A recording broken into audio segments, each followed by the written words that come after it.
Good morning. Welcome to Good Morning Uganda. I'm Olive Monica Najuma with Julie Nantabam Sisi and Robert Chirabo Nyonyintono.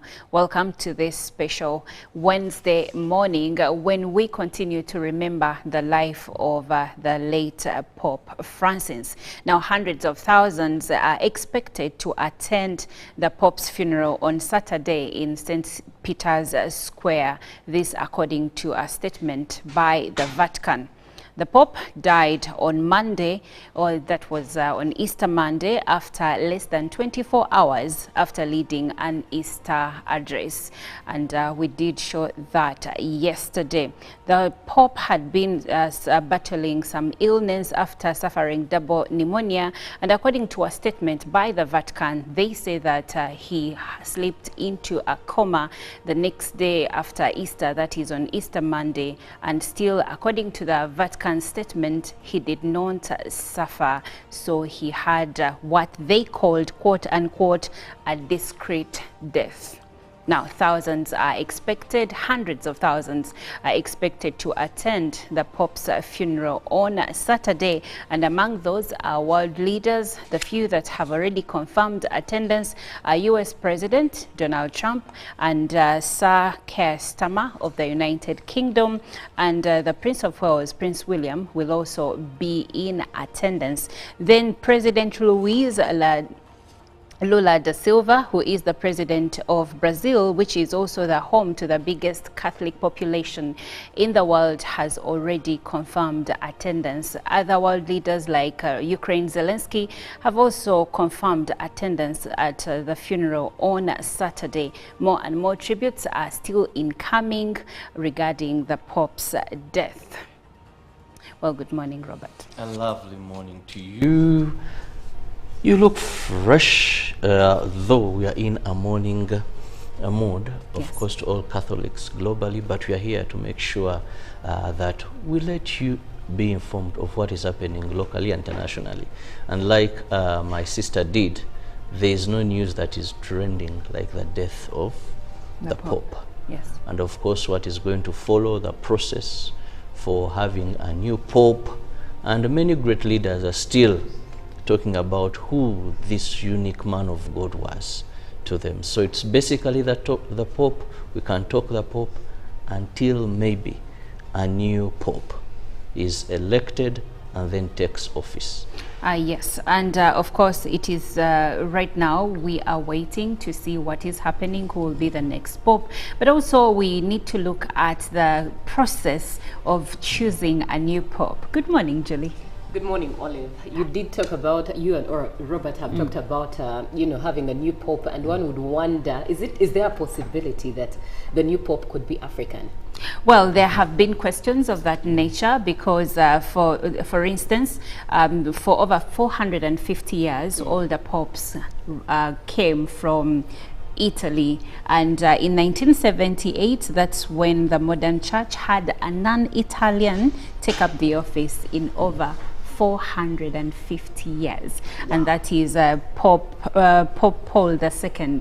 Interesting. Yes. That there are a few candidates who are probably prospects of taking on the position, and some of which one is one from Ghana. He's Cardinal Turkison, who is very prominent and vocal about human rights, especially the LGBT. He's 76 years and he has been a key advisor to Pope Francis. But the other is one from DR Congo, and he's called Cardinal Besungu, 65 years, but very, very conservative. And the other is 92 years Nigerian, called Cardinal Francis Arinze. This one, the aspect of age might be the one to take him off. So how old is the Pope supposed to be at the time of appointment? Given that even those who vote must not be 80 years and above, that speaks a lot into the age of the one who becomes the Pope. So this particular one from Nigeria is 92, but one who is making rounds is called Cardinal Robert Sarah, and I love his name because it's called Sarah. Sarah. Very interesting. Yes, Sarah, with the spelling S-A-R-A-H. Interesting. He's from Guinea, and he's a favorite because he's a traditionalist Catholic, a traditional Catholic, but also one who has been very vocal in opposing the liturgical reforms of Pope Francis. Those are the few that are. But FYI, for your information, the last African Pope was on that seat and realm in the year 496. 496 was that is after death. Yes, 496. Yes, that's about 1,500 years. And to me, when I look at modern day, would I say modern day, the modern day Catholic Church? If you are to look out at 200 and about 26 popes, yes, of which in modern day Catholic Church we've not had an African there. It becomes quite, and every time there is a time for election of popes, I'm happy how Africans will try to bring out who we think are suitable. Yes. Now, each region does that. Each region tries to do that. Now, if you look at about 250 cardinals that we have in about 90 countries, but when we look at those that vote, maybe about 135, because those above 80 do not vote. Now, among those, if you look at how many Africans are going to convene after between the 15 to 20 days after the Pope's death, much as we are told that their phones are removed in that room, there is no any communication, they are independent, when you look at the pattern of their voting, you still see, in my opinion, it's not yet time for Africa. But also, I like the fact that much as they present the process to be very neutral, still there are elements that show that lobbying is there. Lobbying happens everywhere, Robert. Lobbying is there. The lobbying happens But before they get into the... Before they get in into... this day and the age of a lot of inclusivity conversation. Yes. I mean, we've just seen one who's very vocal about human rights and LGBT. So, well, Robert, you might be shocked. Briefly, in less than a minute, I'm interested in the part where you say Africa is not ready for a Pope. Why? Because we are not favored in the voting process. When we look at most of these popes, one, we have so many that were coming from Italy. We have so many, and much as, and what annoys is, if you look at where Catholicism or the Catholic religion is growing very fast, you'll find it in Argentina and Brazil, then Africa. So, but it happens that when it comes to the table there, because we are not so many numbers, when you look at the rest that come in, we find it that we may not have so many chances of seeing an African Pope after this one. And I highly doubt that. Wow, sounds like a lot of politics. Julie, what's your say on that? Well, like I said, there's that slim chance, given the day and age we're living in, there is a lot of inclusivity conversations. If you see most of the narratives pushed for major positions, for major spaces, there's a lot of inclusivity conversation. I mean, we also, as we shared yesterday, if we remember now the late Pope, how the statements he made about LGBTQ people, if they are worshiping God and all of that. So if that conversation is still at the table, that means it can still be entertained even as the conclave. You know, I lost interest. Well, we have more tributes that came in, and one is from our own president, His Excellency Yoweri Kaguta Museveni. That footage is of the president and with the Pope when he came to Uganda back in 2015. But the condolence message from our president says, Your Eminence, Pietro Parodi, it is with profound sadness that I have received the news of the passing of His Holiness Pope Francis. On behalf of the government and the people of the Republic of Uganda, and on my own behalf, I extend our deepest and most heartfelt condolences to you, and through you to the entire Catholic Church worldwide. His Holiness Pope Francis will be remembered as an extraordinary spiritual leader and deeply respected theologian whose unwavering commitment to the faith revitalized the Church's mission in an increasingly secular world. His voice for peace, social justice, compassion, and humility touched the hearts of millions and inspired hope among the faithful. his readiness and enthusiasm to deal with other faiths such as the Muslims, the Orthodox Christians, among others, meant that he was a religious leader who was truly in the Kisinde track of Jesus, as Jesus taught us in the parable of the Good Samaritan in the book of Luke chapter 10, verse 29 to 37. His legacy of love, unity, and service to humanity will endure for generations to come. We stand in solidarity with Catholics in Uganda and around the globe during this time of mourning. May his soul rest in eternal peace. Please accept, Your Eminence, the assurances of my highest consideration. And it is undersigned, Yoweri Kaguta Museveni, the President of the Republic of Uganda. Well, from us here at Good Morning Uganda and the family at UBC, we say, may his soul rest in eternal peace. Now, that being said, let's look at our local news. And we'll begin with the Pope Nuncio of Uganda, Archbishop Louis Bianca, who has highlighted the greatest legacies of the late Pope Francis as far as impacting the Catholic faith and his effort to make the world a better place. He referred to Pope Francis as a lover of peace and joy above everything else, urging the faithful to remain whole, awaiting the election of yet another Pope.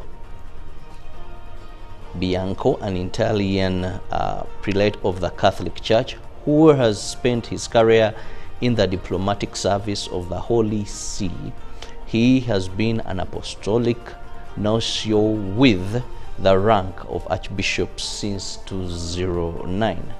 He was appointed on 4th February 2019 by the late Pope Francis as the Pope Nuncio of Uganda. He took up office in Kampala, Uganda on Monday, 8th April 2019. Bianca speaks English, French, Italian, and Spanish.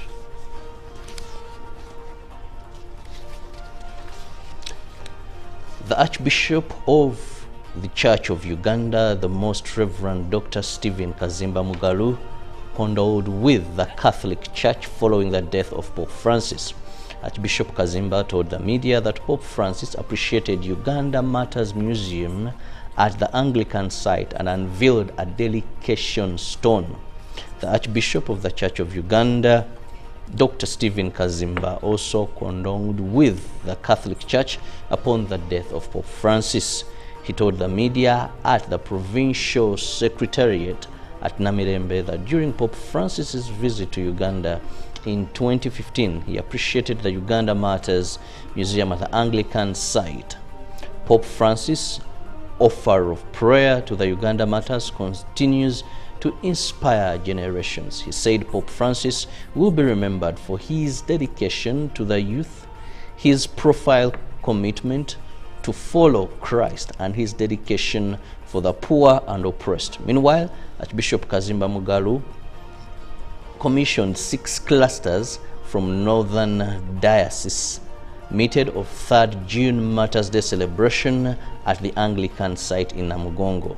The 6 clusters from Northern Diocese include the Diocese of West Lango, the Dioceses of Lango, the Dioceses of Northern Uganda, Kitgum, Madi, West Nile, and Nebi.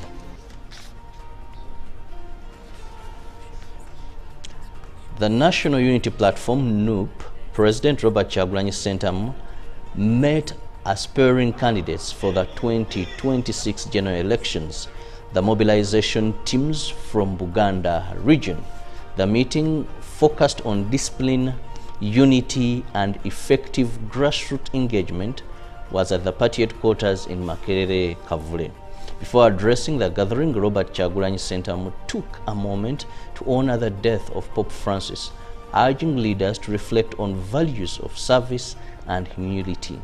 He emphasized that the party will be more vigilant in selecting candidates who are committed to its principles, warning against individuals who use the party to win elections and abandon its values. He called upon the aspirants to remain disciplined, prioritize working with the people on ground. The meeting was also attended by key party leaders, including Leader of Opposition Joel Senyonyi, the Secretary General Louis Lubongoye, and aspiring leaders such as Tomusange Isaac, Honorable Mawanda Nkunyinji, and others, all echoed Kyagulanyi's message of unity and discipline. Honorable Muwanga Chivumbi, Kyagulanyi's deputy for Uganda region, warned against double-sided leaders and that the party has given them 1 month to apologize. Several participants urged fellow candidates to stay focused on service to the people. And finally, from the local scene, few days to the end of first term, but hundreds of school-going children are still looking after livestock, mining, stone quarrying, while others are doing casual work. Leaders in Karamoja say the fees asked from government schools, high levels of poverty, and negative culture norms are the measures that have kept the learners out of school. The 2008 Education Act of Uganda stipulates that all school-going children must be in school. The Sustainable Development Goal number 4, also known as the Quality Education, ensures inclusive and equitable education. It should be free, equitable, and quality primary education to ensure access to early childhood development and promoting equal access to higher education. First term is ending, but in Karamoja, most children are grazing animals, mining, while others are hawking perishable foods, fetching water, or working as housemaids during school time. The young ones are looking after animals for their fathers, are idle or drinking. Although some schools have full enrollment, learners' retention at lower primary is a big challenge. Teachers said the children's attendance is seasonal and could be based on hunger as the community which pushes people to school for food for education. Time for planting and staying in the garden is also another challenge where they are there to chase birds. Meanwhile, some leaders in Karamoja claim that the tuition asked in government schools could hinder children from going to school, although school heads defend the allegation on the fees. The social culture norms for Karamoja task boy child to look after animals, while the girl child are a source of wealth. Well, now let's have a look at the international news. The Holy See Press Office announced on Tuesday that Pope Francis's funeral mass will take place on Saturday, April 26, 2025 at 10 a.m. in St. Peter's Square. Cardinal Giovanni Battista Re, Dean of the College of Cardinals, will preside at the mass, which will be celebrated by patriarchs, cardinals, archbishops, bishops, and priests from across the globe.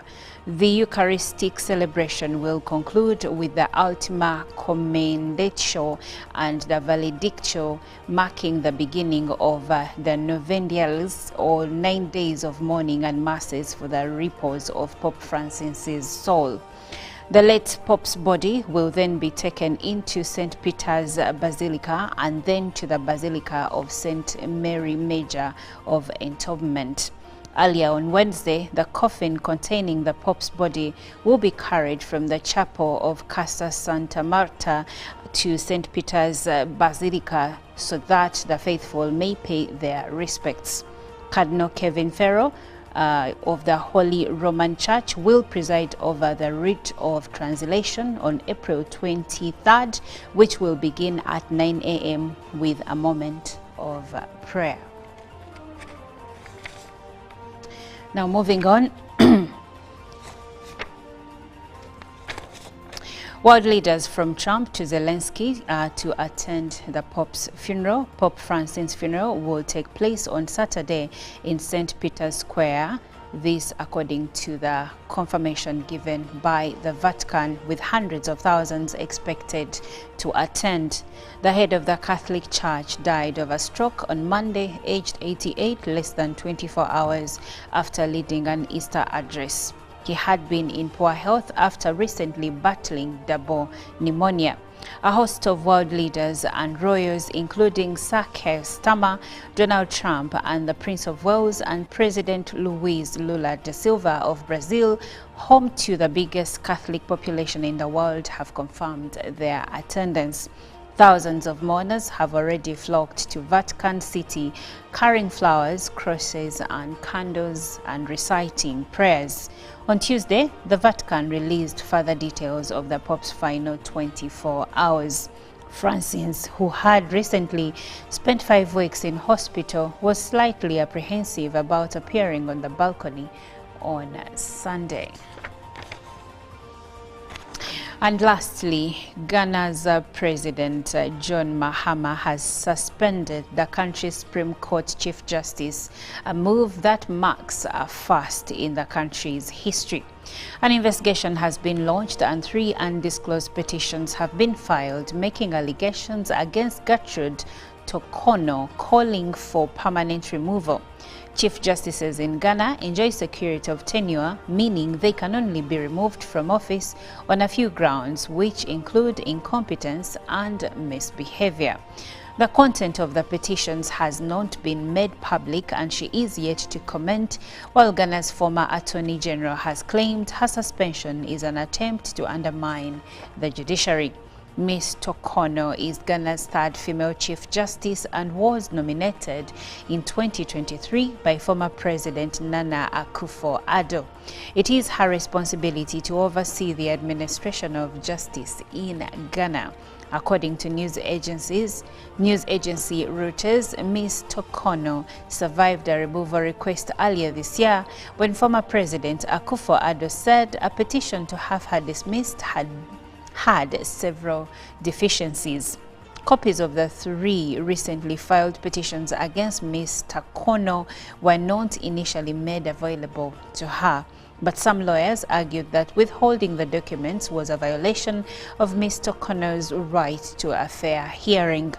Copies of the petition were subsequently made available to the Chief Justice, allowing her to respond to the allegations privately and in writing. Well, that does it for our international news. Let's have a look at what the dailies have for us today. Well, the dailies are all filled with the headline about the fact and the question, who will be the next pope? And for example, in the New Vision, it's a total of 15 gentlemen laid as one's prospected to be the next pope, but only 3 Africans, like we did share, and Robert Sarah also makes it on the list. The Daily Monitor as well, who will be the next pope? And looking at the Citizen, role of tiny Zanzibar village in Cold War space race, that's still a conversation on the Pope Francis, a champion of humility and reform. And the Daily Nation as well, inside the Pope's final hours and new details of his life. So get yourself a copy from any of the dailies and read more about the Pope and every story that follows thereafter. All right, Good Morning Uganda does continue, but for now we'll take a short break. Stick around. Live from UPC Studios in Kampala, this is Good Morning Uganda. Live from UPC Studios in Kampala, this is Good Morning Uganda. Live from UPC Studios in Kampala, this is Good Morning Uganda.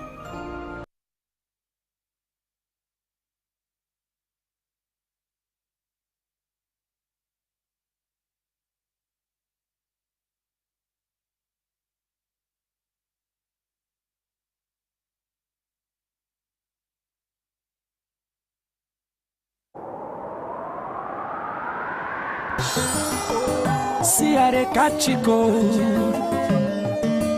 yeah, yeah. catch you go.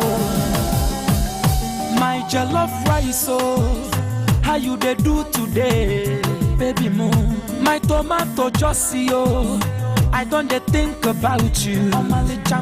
It dey make me dey wonder, because you love me so tender. Hey, yeah. But now I am darling, cause here is so boring, baby mo. For a very long time, I don't dey shiver. And it be like Senna fever. I dey catch it cold. Tomorrow. See I dey catch it cold. I said, baby, I dey catch it cold. Attend the Pope's funeral on Saturday in St. Peter's Square. This according to a statement by the Vatican.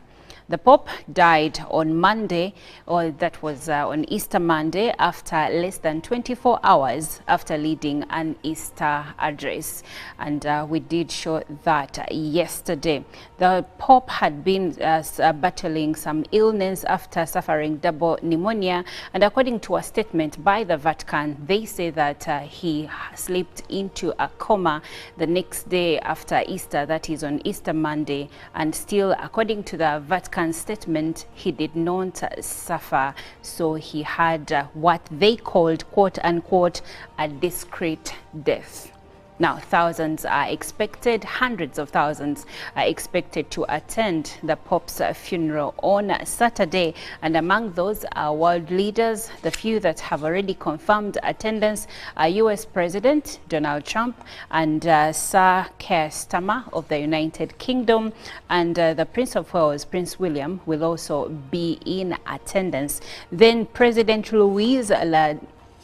Lula da Silva, who is the president of Brazil, which is also the home to the biggest Catholic population in the world, has already confirmed attendance. Other world leaders like Ukraine Zelensky have also confirmed attendance at the funeral on Saturday. More and more tributes are still incoming regarding the Pope's death.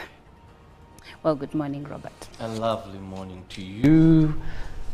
You look fresh, though we are in a mourning mood, of course, to all Catholics globally, but we are here to make sure that we let you be informed of what is happening locally and internationally. And like my sister did, there is no news that is trending like the death of the Pope. Yes. And of course, what is going to follow the process for having a new Pope, and many great leaders are still talking about who this unique man of God was to them. So it's basically the Pope. We can talk the Pope until maybe a new Pope is elected and then takes office. Yes, and of course it is right now we are waiting to see what is happening, who will be the next Pope. But also we need to look at the process of choosing a new Pope. Good morning, Julie. Good morning, Olive. You did talk about, you and or Robert have talked about, having a new Pope, and one would... With MTN voice bundles, call all networks. Kubei Dondoro. Buy a 25-minute voice bundle for only 1,000. Or buy any daily voice bundle of your choice. Dial *100 *21 hash and select daily, or use the My MTN app. When we talk together, we are unstoppable.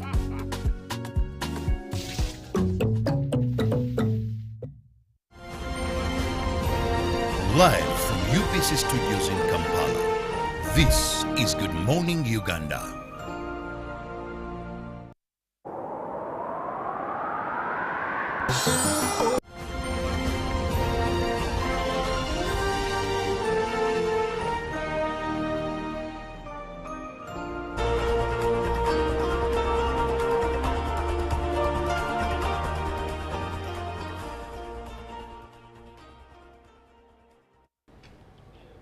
Well, thank you for sticking with us. My name is Olive Monica Najuma, and I am with the fantastic two, Chirabo Robert Nyonyintono and Julie F. Nantaba Mosisi. Now, today we will still delve into a conversation regarding mental health, mental illness, and mental health related challenges, because it is evident that we are recording more and more cases of suicide among young children, among teenagers and young adults, but also among adults themselves.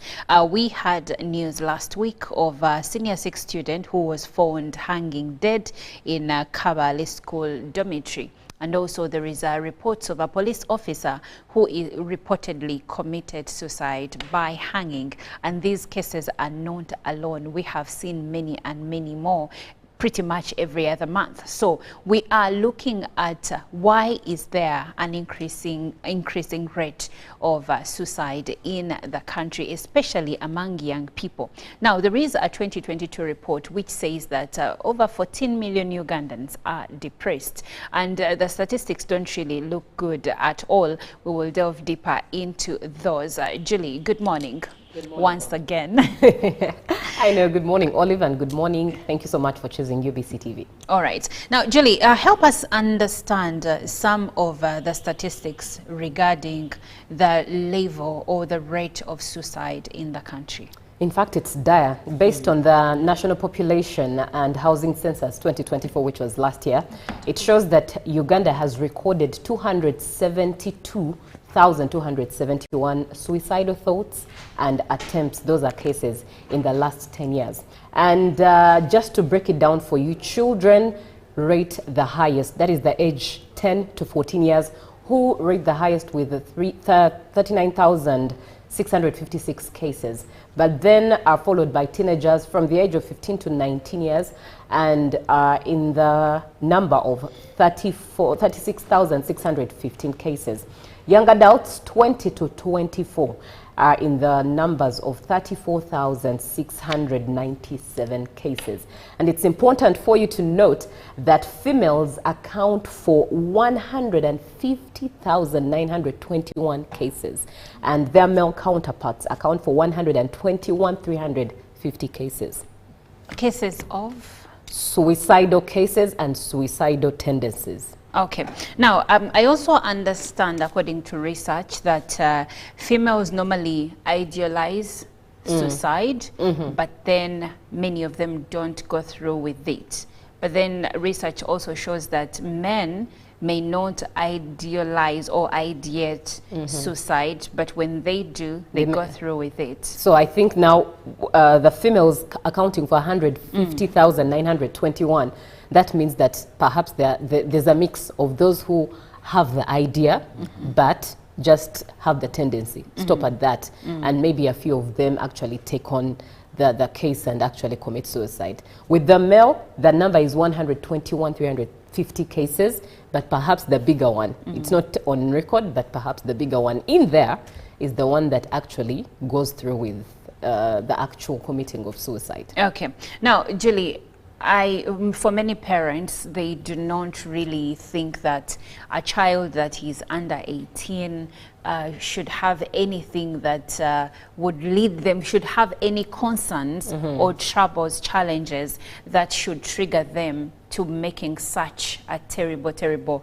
decision. But in your perspective, what do you think are the major triggers, especially among young people? I want to focus on young people under the age of 18, and also let's look at children, basically school-going children up to like the age of 17.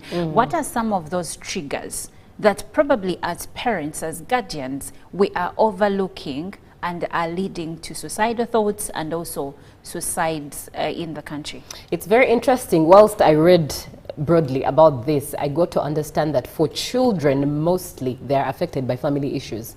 And this accounts for things like divorce or family conflict, parents conflict every now and again. these things affect children heavily. Now, it is the underlying effect, right? But in there, it starts causing many things, many things. You realize that a child withdraws, a child starts living on their own or keeping to themselves or saying less about what goes on through their day. And of course, that aside family conflicts and events such as divorce, you also see cases of parents being extremely absent because they are extremely busy, they are working, they leave home in the morning, go back home in the night when this child is sleeping, they leave when the child is sleeping, go back home when the child is sleeping. So there's less interaction.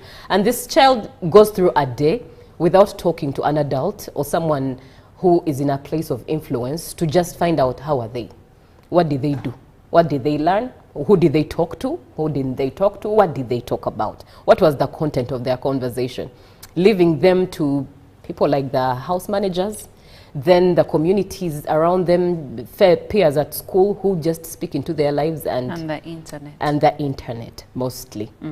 So majorly what I found out with most research, parents are absent, but also a lot of family conflict. What conflict is this, Julie? Are we talking about the bickering, or it is something parents having deeper? fights right in front of, in the presence of their children. You know, having quarrels, adult quarrels right in the presence of their children.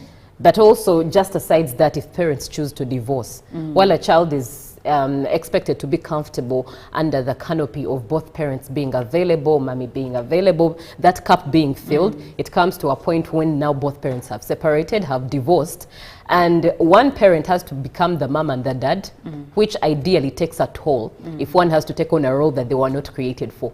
Even if there's a whole empowering of men can do it, women can do it, for as long as there is something missing. There's a part that misses, and it spills over into these children. Okay. It spills over into these children. That's how you realize that when you talk to them as adults, you start sensing things that affected them in their childhood. As far as parents were fighting, perhaps I was even involved in the fights, I was beaten along the way. Perhaps when daddy left, mommy was the man, was the woman, so I became a vice parent, especially for firstborns. Okay. Yes. And I like that you say that. Lately, I see lots of content regarding firstborn. I've seen a lot of firstborn daughters. Yes. Apparently, there are so many grown women that are traumatized by having been the deputy parent to their parents. Firstborn daughters, even if she's not the first child, but if she's the eldest daughter, there was a level of responsibility that was given to them when they were pretty young. And for some people, Julie, what would you say to people who say that today's generation is just weak and they are looking for any excuse to be lazy or to complain? That's a hurt human who speaks like that. They are hurt in themselves and they think it's okay. These are people who say things like, we also survived. Didn't we grow? Anyways, but there are things they did not deal with that spilled over into whoever was around them, and still spill over to whoever. Into a new generation. Into a new generation. And one of the things I always say, even to myself, that one has to take the initiative to heal. If you do not heal from your past, because as we grow up, we are damaged by different things. And if there's no initiative taken to choose, it's a choice.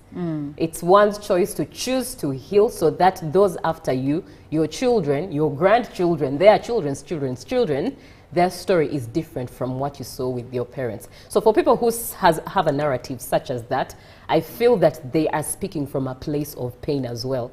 There are underlying effects that cause that narrative to front their ideology. Okay. Still with you, Julie. You've mentioned fights among parents. You've mentioned basically conflict among parents. But what do you think is the toll things like finances may have on the mind of a young child? Mommy is struggling with money or daddy is struggling.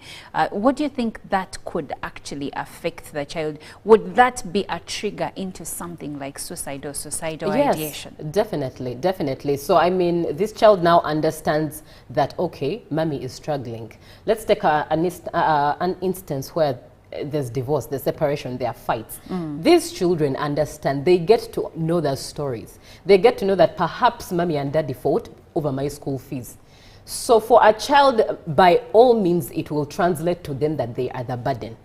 It won't even translate to them that their parents just can't afford, or their parents have financial issues, or they are mismanaging their monies poorly. To the child, it's obvious they are the burden. And that alone kills esteem, because a child grows up knowing that I cannot ask, I cannot speak, yet they are children. Ideally, they are meant to be taken care of. So for them, the narrative or the ideology in their minds of being burdens is built, it grows slowly by slowly. You do not know what it develops into. But before you know it, this child starts thinking, am I useful on this planet? After all, I've been a burden from childhood. After all, my mom and dad used to fight over me. After all, if it's a single parent, they used to say hurtful things that could damage my emotions. Like, don't you see I pay for your school fees? Don't you see that I struggle to feed you? Sometimes they blame you for the other parent's failures. Yes, that means your existence is a burden. And before you know it, what am I doing on this earth? I'm better off dead anyways. I'll save them the burden, and I'll save the world the burden, and I'll go. Wow, that's really sad. Now, according to reports, Chichoncho's demise, this is the girl who died in Kabale, her demise comes 2 months after another student was found hanging dead in Seta High School dormitory.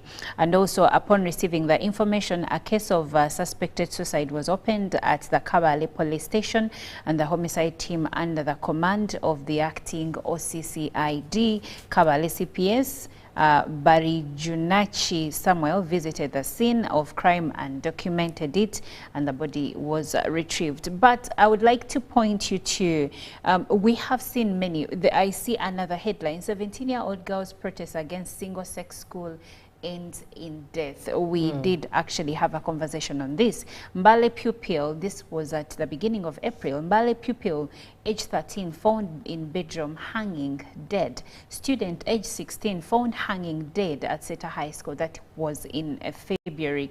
Senior 6 student found dead in dormitory ceiling. These cases and more of these worry as 5 students die in apparent suicide. Actually, Olive, allow me add one more case of, you talked about economic challenge. There's a child in Luengo district who committed suicide after he was detained for failing to pay 100,000 Uganda shillings school fees balance. And then there is a couple of years ago, a senior 6 student who had, for lack of a better word, eaten the school fees. And when the time for sitting final exams came, he didn't have the money, so he decided to kill himself because he didn't want to face the parents. Which brings me to you, Robert. Some of the reasons behind some of these suicides by the young people.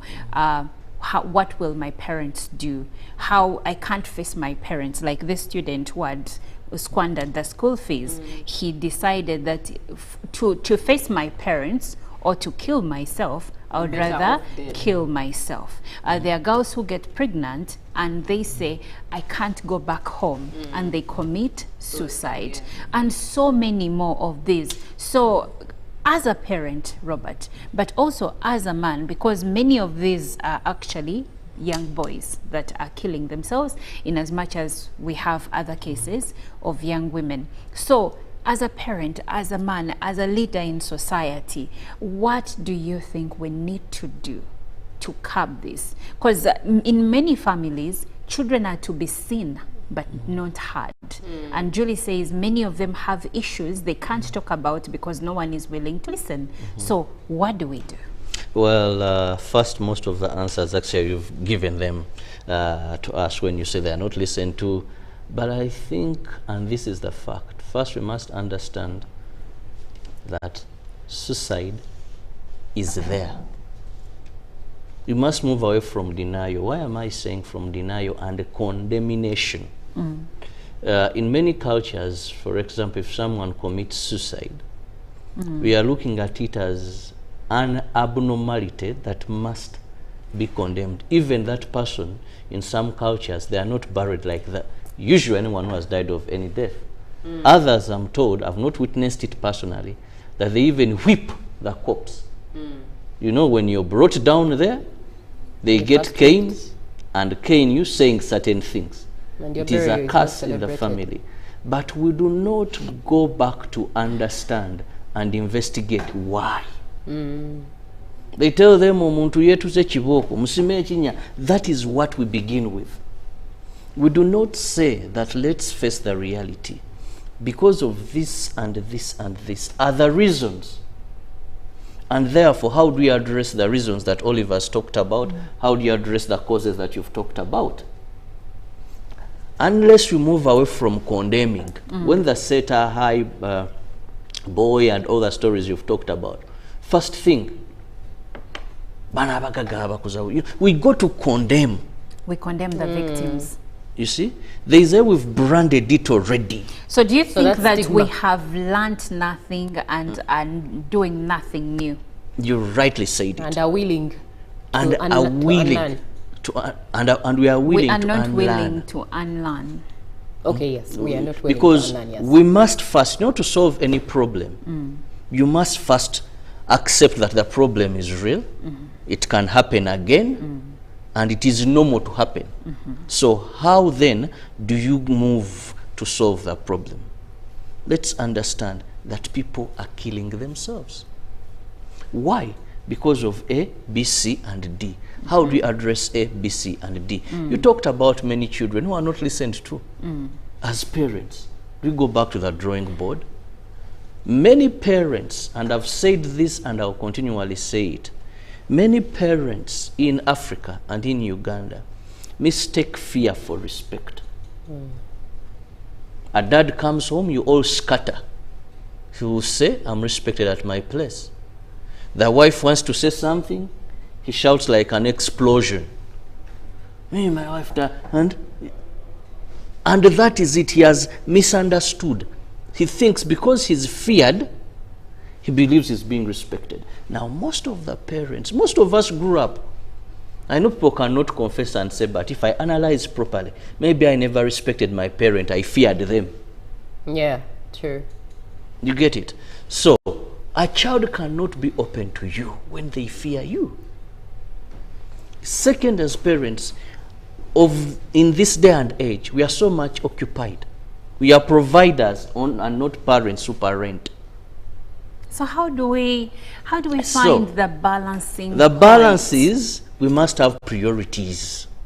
Let me tell you, priorities how? There are many parents that will leave work and go for evening lessons.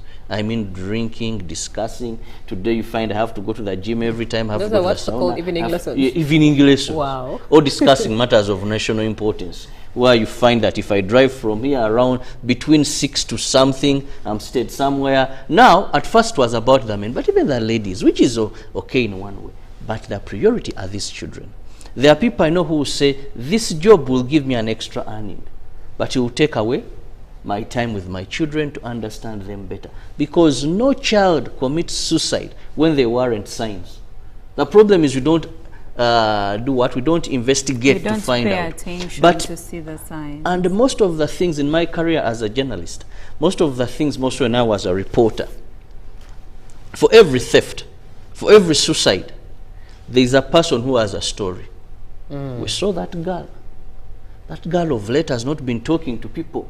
She would go and isolate herself. That means they were indicators.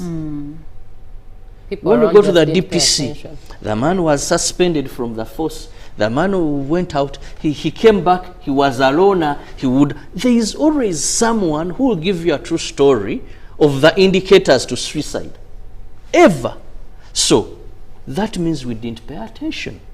If parents continue being absentee parents but providers to their children, you will not see these indicators.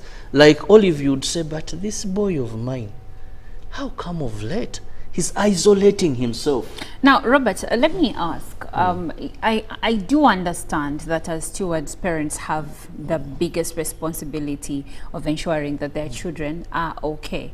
But we are talking about parents that are also in their individual capacities are struggling with one thing or another, are depressed, you know, they have a lot going on, they have a lot on their plate. So how do we help the parents help their children? One, tell them that life is about priorities. No, they are also having Yes. personal mental health related challenges. Also, let them know that first, it is okay for you to be depressed. It is okay for you to be stressed. What is not okay is you not seeking help. That. Admitting that you need help. Yes. That. I know many people tell, but of late I think you should do this. The problem is we are grown up thinking, maybe because you have this black pig, that we are body hardened, it is okay. Julie, it is okay to come to you and I tell you, of late I think I'm going through a tough time. I need help. It is okay. It is okay to tell people, yes, I'm depressed, the world is taking me, dividing me apart. I need help. But perhaps people are also looking for the safe spaces. Maybe to safe open up. spaces, but also, that could be, but still there's that tendency, it is okay. Because I might tell Robert, and before I know it, Robert has made it a topic around the space of work. That may happen, before but I know then, it, damages. would you rather not tell me and you hang yourself the following day? Because even someone talking about it would lead me to. Yeah, because in Yes. some reports, some students have felt ashamed that a secret was released or revealed by someone they trusted, and they ended up committing suicide. So I think my takeaway from this conversation, especially from what you've shared, Robert, is that it is okay to seek help. It's okay to admit that you're struggling and to talk to someone. And many people will say, I can't afford therapy, and I understand that bit. So in the event that someone can't afford therapy, Julie, what do they do? Well, there are many safe spaces that have toll-free numbers to which you can call and just talk. Free counseling at that. I mean, places like Mental Health Uganda, it's a toll-free line, free counseling, and it's safe, right? But also, the religious aspects are tricky. Some influence a safe space, but there are those that have an extreme, that break. Yes, there's a bit of stigma in there. So you also have to be aware of which particular space of a religious place is safe for me. Do they exercise community engagement? Do they encourage community?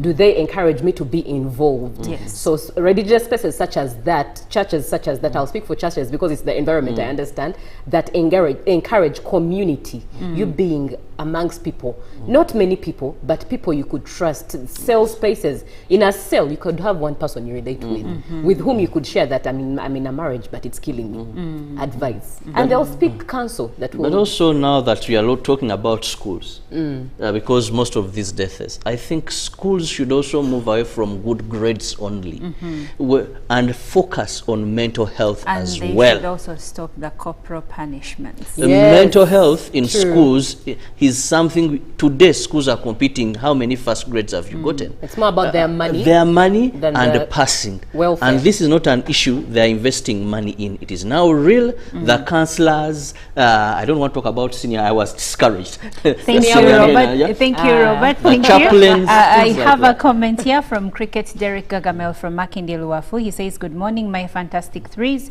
It takes courage of highest capacity for one to decide to take their life. Such people might have gone through critical conditions, torturing them mentally and physically, and after quite a long time of fighting to subdue any challenges they pass through, but fail consistently, I guess that's when life is useless to them.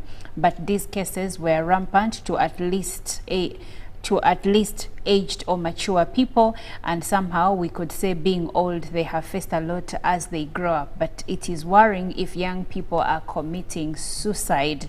The challenges we face when young are quite minor. The only factor I see is the immaturity to handle such tough situations. I think, Derek, here I disagree with you, but Good Morning Uganda does continue. Stick around.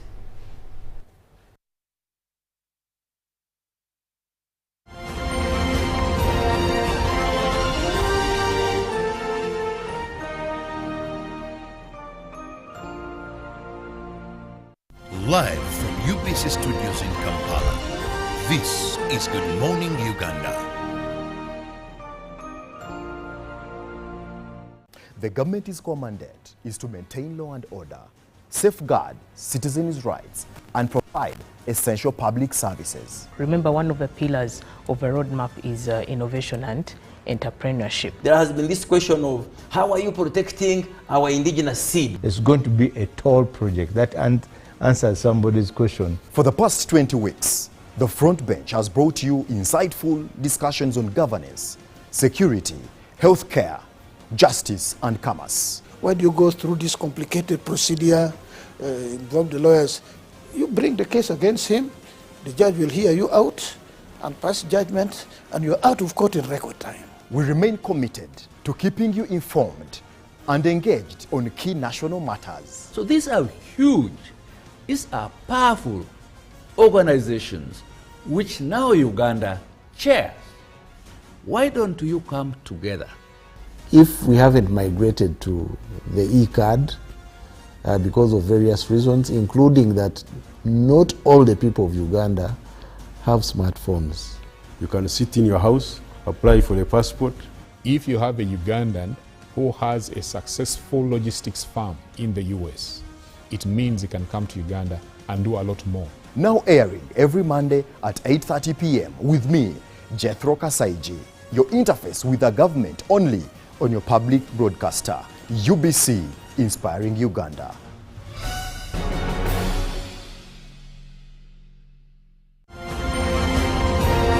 Live from UBC Studios in Kampala, this is Good Morning Uganda.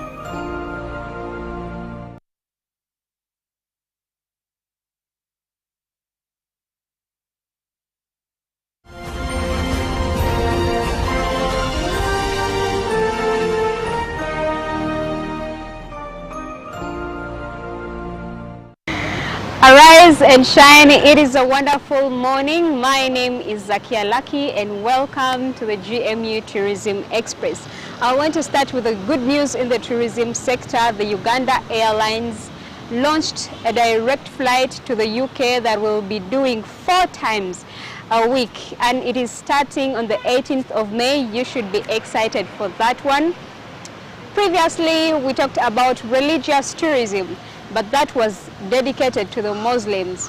And this is the 3rd week of the Lent period, and this is being dedicated to the Christians. We are coming to you from Namugongo Shrine. Most of you know about this for the Uganda Matters particularly, but today you are going to be learning so much more about this place. It's not just about the Uganda Matters, but you're yet to get to understand what else happens here. Let's unveil it to you today. So we are inside of the shrine and we are at the very spot where Charles Rwanga was killed. But Ben is going to be taking us to the history about this particular area and give us even more information about this place. We're happy to have you, Mr. Ben, on the show. Thank you so much. My name is Ben Tenywa, the Chief Pilgrim's Guide at the Uganda Matters Catholic Shrine Namugongo. Now we are inside here in the Uganda Matters Shrine. Where we are standing is the exact spot where they burnt Charles Rwanga, the leader of the Uganda Matters. It was around midday on Thursday, 3rd of June, 1886. A man known as Senkoli tied Charles Rwanga here and burnt him from feet to head. But he told him, "You are burning me, but it is as if you are pouring water over my body. You have not even tied me properly. Leave me, I tie myself so that you can burn me. Go and tell the king that he has killed me for nothing. Let him repent. If he does not repent, I'll be the accuser before God." People came and took the ash. When the ash was over, they took the soil. When the soil was over, they started digging. A very big hole developed. They covered and put the altar. This is where bishops and priests celebrate Mass. This is a holy place.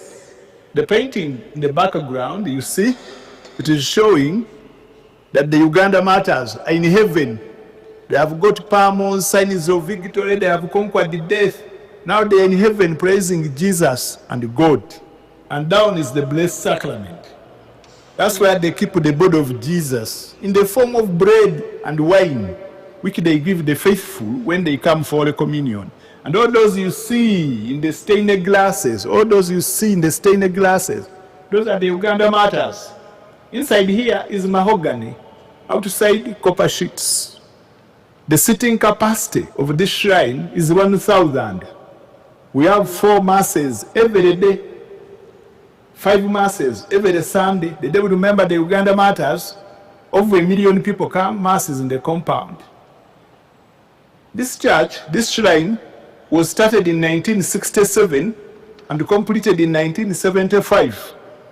It is a round shrine, it is a round church depicting African traditional hearts and stands on 22 pillars representing the 22 Catholic martyrs.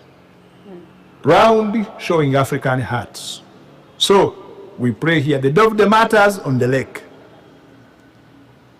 There where you see white men, that is showing the arrival of the white fathers. Father Simeon Ludel and brother Amanis. Those are the people who evangelized the Uganda martyrs. They were not killed. They wrote whatever we know. There you see Charles Rwanga baptizing Kizito. Kizito was the youngest.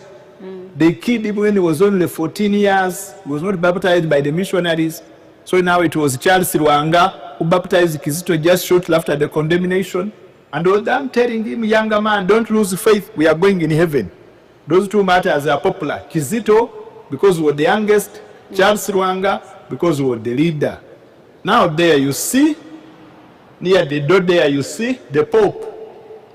The Pope, Pope VI, was just lying down here under the altar. In the whole of Africa, the first Pope came to Uganda. He was here at Namugongo on the 2nd of August, 1969. Pope VI. In the whole of Africa, he first came to Uganda. And he came here at Namugongo. John Paul II also was here at Namugongo on the 7th of February, 1993. Pope Francis also came on 28th of November, 2015. And the last painting there is showing the first cardinal of Uganda, the late Emmanuel Nsubuga. Was made a cardinal in 1976 and he died in 1991. Now there you see the Kabaka, the king. The king was sitting on the skin of a leopard, showing his powers. Kabaka Mwanga, King Mwanga, the one who killed the Uganda martyrs. He was just sitting on the skin of a leopard, sitting on his throne, passing a death sentence. Take them away, go and burn them. Take them to Namugongo and burn them. Now the last painting there is showing canonization. The Uganda martyrs are all saints. They were proclaimed the saints on 18th of October, 1964. I'll be waiting you to join me on the second episode as we continue to exhaust religious tourism with the Catholics. We'll be starting exactly see what's also there regarding the Uganda matters.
Good morning, Uganda. My name is Julie Nantabamusisi, and today in GMU Business, we are starting with the story of the University Fund Mobility.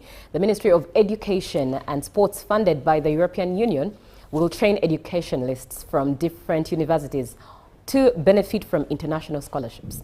Now, the engagement focuses on opportunities provided by Erasmus Plus project to enhance research and innovation in Uganda's education sector.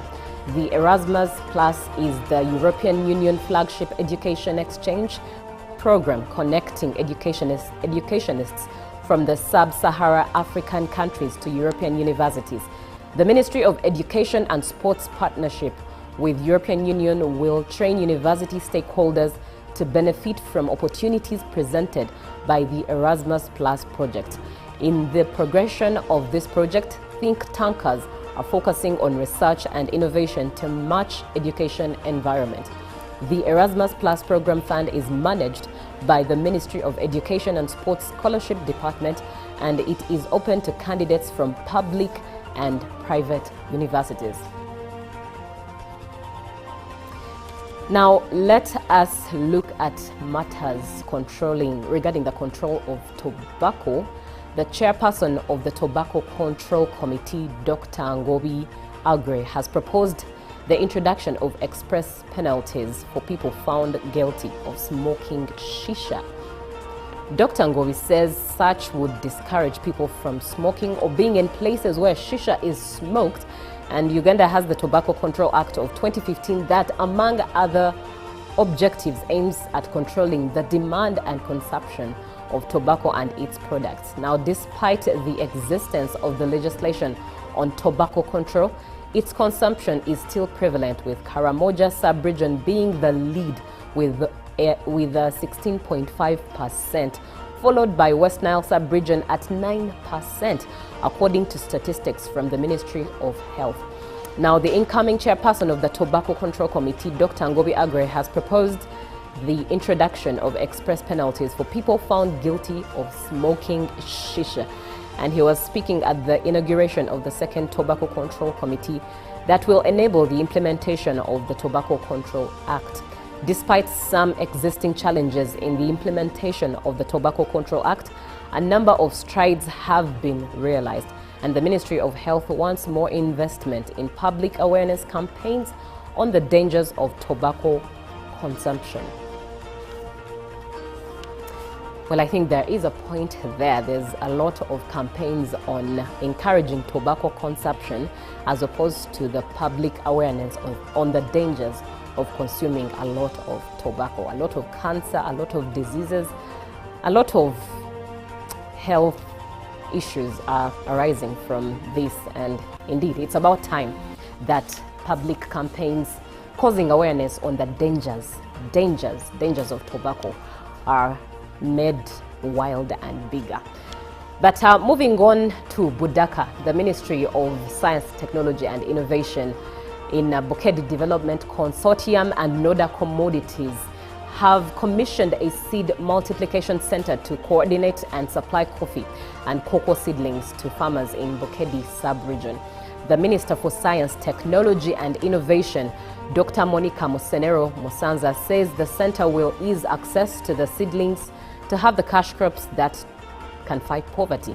The people from Bukedi had a coffee and cocoa planting session at the Datik Center, IKI Budaka district, and Minister Musenero said the two crops will Bukedi transform Bukedi. And the Director of Research at National Coffee and Cocoa Research Center, Adinitwe Joffrey, said there are plans to establish research and innovation centers. Now, Dr. Chisache James, the chairperson Bukedi Development Consortium, urged the locals to embrace the initiative. Now, let's look at Coca-Cola. Coca-Cola is making waves, not just in soda, but sustainability as well. Coca-Cola, which focusing on Uganda's Coca-Cola, has now put emphasis on reducing water wastage in its production system.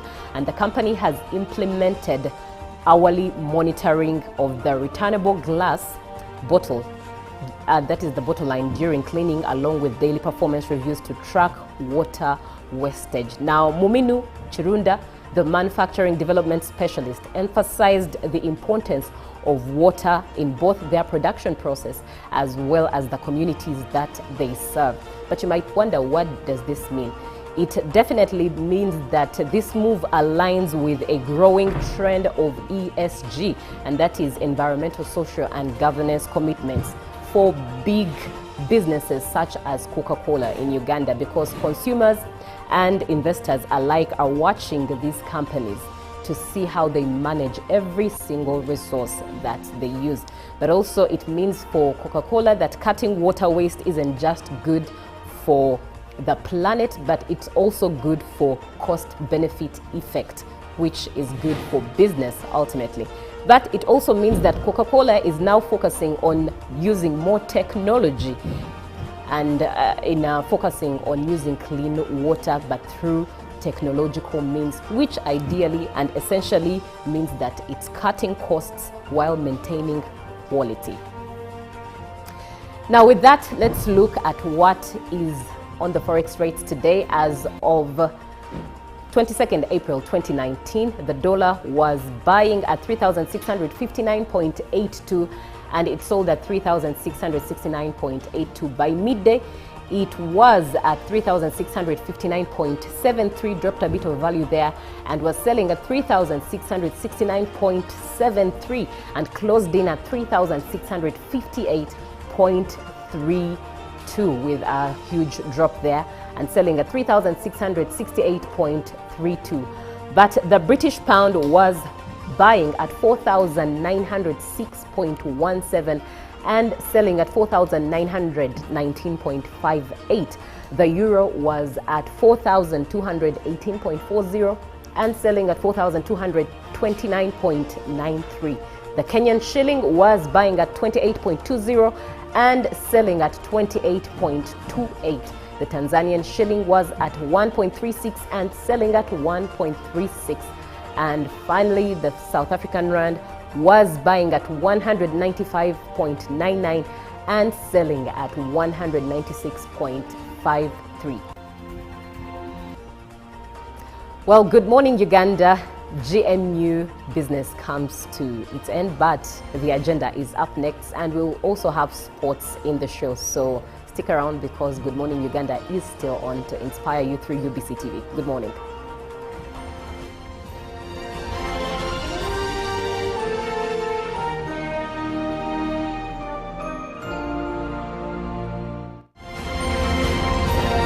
Live from UBC Studios in Kampala, this is Good Morning Uganda. Pick of the day on UBC. Every Wednesday, 10 p.m. on your public broadcaster.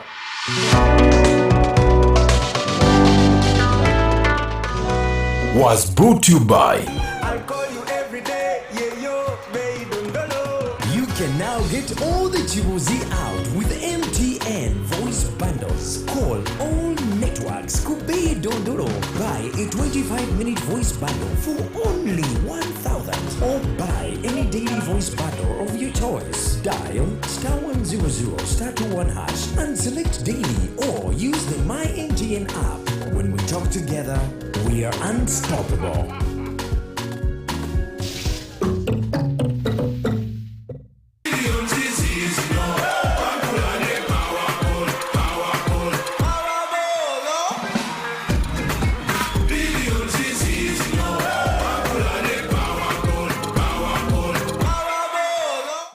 Buza Commissioner, enhancing tax education and bringing it closer to the taxpayers. Many Ugandans have questions about the taxes they pay to URA.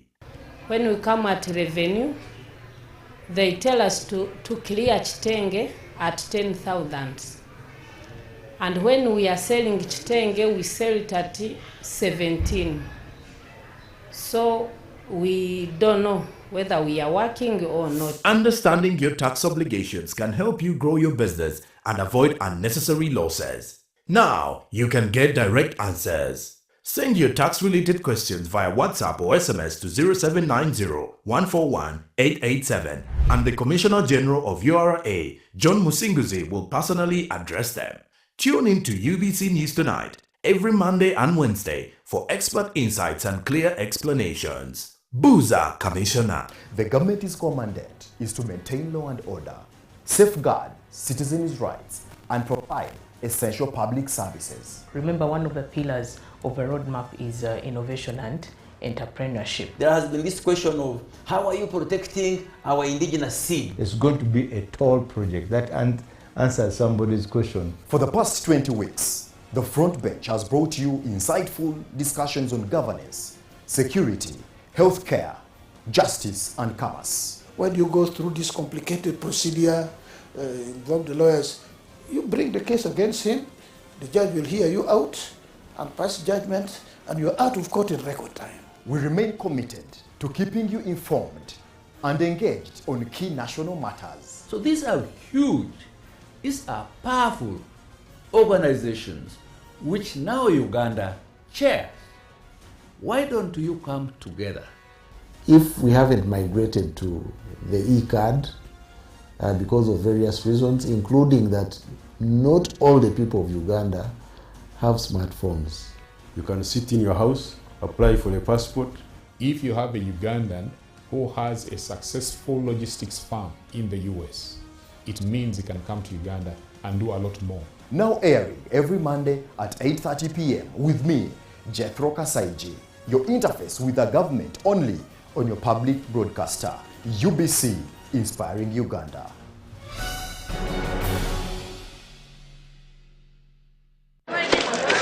Juko. Yo. Check the shopping, man. What's your secret? Uganda, haven't you heard of the parish development model PDM? Yes, I did, but I thought it was just a talk. No, Sewatia. It is real. I and a few friends together formed a circle, accessed money from the PDM, invested in a portrait project, and now things are moving. Juko. I thought I was one of your friends. You are. But you left me behind. I didn't leave you in poverty. What you do, just visit your LC2 chairperson and your parish chief and start the process of economic transformation. Just like that. The parish development model is an initiative from the government of Uganda through the Ministry of Local Government designed to transform all lives of Ugandans for the better. PDM, my parish, my development, my life. A new dawn on Behind the Headlines with me, Timothy Nyangweso. Every Wednesday, live in our studios in the heart of Kampala, we have conversations that have analysis, explanation, but not every truth is fact, and not every fact is truth. Every Wednesday, 10 p.m. on your public broadcaster.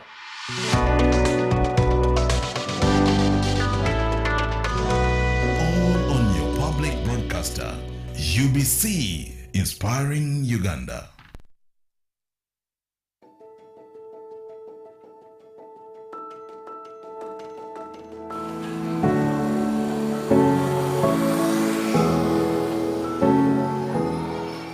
Nebaza President Museveni okusingira ddala eyaleeta omwoga kubanga ffe omwoga twali tetugutegeera okubanga yatuyamba mu mbeera embi gye twalimu naddala ffe abavubi kubanga ffe twali baatugaana okukoola okugenda ku mazzi nga bw'omanyi abavubi batugamba nti ennyanja tesenguka sente tezatumala mu covid baasanga tuli bakalu bulungi naye muzeeyi n'alagira batuwe era ne tukola essaako mu sipiidi ne tuteekamu ssente ne batuteekamu ssente baatuwa miliyoni 3 zaatuukira mu budde ate twali bamaze okutukkiriza ffe abatunda ebyokulya okuddamu okukola ne tuziwola abantu ne basuubula ebyennyanja ne bakola ne bazizza ne tuwa abalala nabo ne bakola ne bazizza ne tukolera ddala bulungi mu bammemba okutandikira ddala twali bammemba 125 kati ng'essente ezo miliyoni 3 tetusobola zigalira bantu mulundi gumu twagendanga tulondamu abayinamu sevingi waabwe awera nga nabano bwe bagenda bakula sevingi waabwe nga bwakula kati bwe wazzanga era nga tukuddiza akakadde ezoleese nga tuza amagoba tuwa bano abalala abaali bataafuna ne tukolera ddala bulungi ku miliyoni 3 amagoba tuli mu bukadde 100. Abantu bano balabanga abamu abaana abato naye balina famire zaabwe, balina abaana be balabirira, balina bazadde baabwe. Era kati olwaleero bwe ntunuulira abasuubuzi bange balina tebeeyongeddeko kinene. Kati olwaleero ensawo nsanyufu, abaana basoma, famire zaabwe bazirabirira ne bazadde baabwe.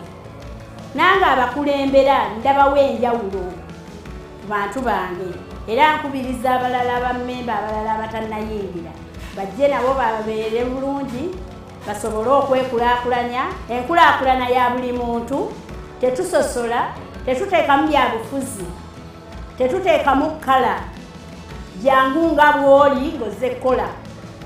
Emyoga nze ginkoze bulungi era nali sirina, naye kaakati ndi bulungi, sobola okusuula ebyennyanja neteekawo abaana ne batunda nenfuna amagoba. Ebyennyanja bino tulina abakozi ba mirundi ng'ena. Bwe bimala okuva mu mazzi ne bituuka wano ku mmeeza tulina gye tukubikolokotera. Oyo n'akolokota n'akyoza bulungi n'akikwasa ow'effumbiro.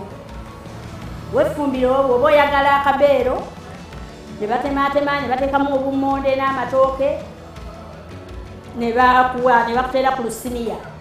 Bw'oba oyagala kisiike era mu ffumbiro ne bakisiika ne bakireeta. Omwana oli afuna ssente, kyembaga esente z'emyoga tezaaliisa mudaala guno gwokka. Omwana oli akolokota yafunangako, n'ali mu ffumbiro akifumba naye n'afunako, ne nannyini kifo naye n'afunako, n'ow'omudaala n'afunako. Abo bantu ababa bayimiridde ku ssente ze tuwadde mmemba omu ziwanirira abantu bangi, famire nnyingi, kubanga omwana oli akolokota si mwana muto, musajja mukulu alina omukazi alina n'abaana. Omukyala ali mu ffumbiro asiika oba omuvubuka asiika naye alina omukazi n'abaana, naye bonna bali ku kakadde k'ennawoono. Nze basooka kumpa miliyoni 1 then bwe ndamaliza nenzirayo ne bampaayo looni endala era nayo nenkola sofa kati kyenaakafunawo nayogerako ku bizinensi yange kuba luli nalinga nkozesa emitwalo 5 nga sinaba kujoyininga myoga ate nga n'ezimu tuzeewolawewoza okuva mu bubiina okuva kale mu bamanelinda kati nsobola okubeera nga nkozesa miliyoni 1.5 kitegeeza neeyongerako ku nfuna yange ate n'ekitaaliwo luli sofa kati emyoga bwe jajja jakuyetingawo kalita y'okubeera nga tusevinga nga ffe bammemba ne mu bavubuka ate n'okubeera nga tukola ne tubeera nga tufuna ssente tusevinga nga bwe tukola ate nga bwe tusasula looni bw'oba nga weewola looni mu myoga.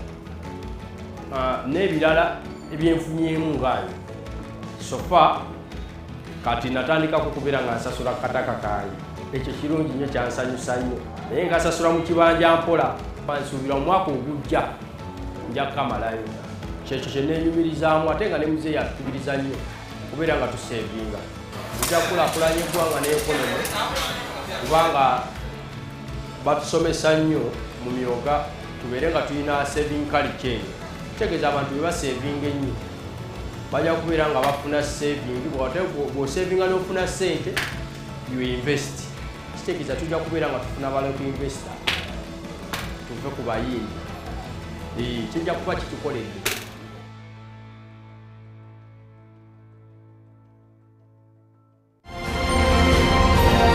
Live from UBC Studios in Kampala, this is Good Morning Uganda.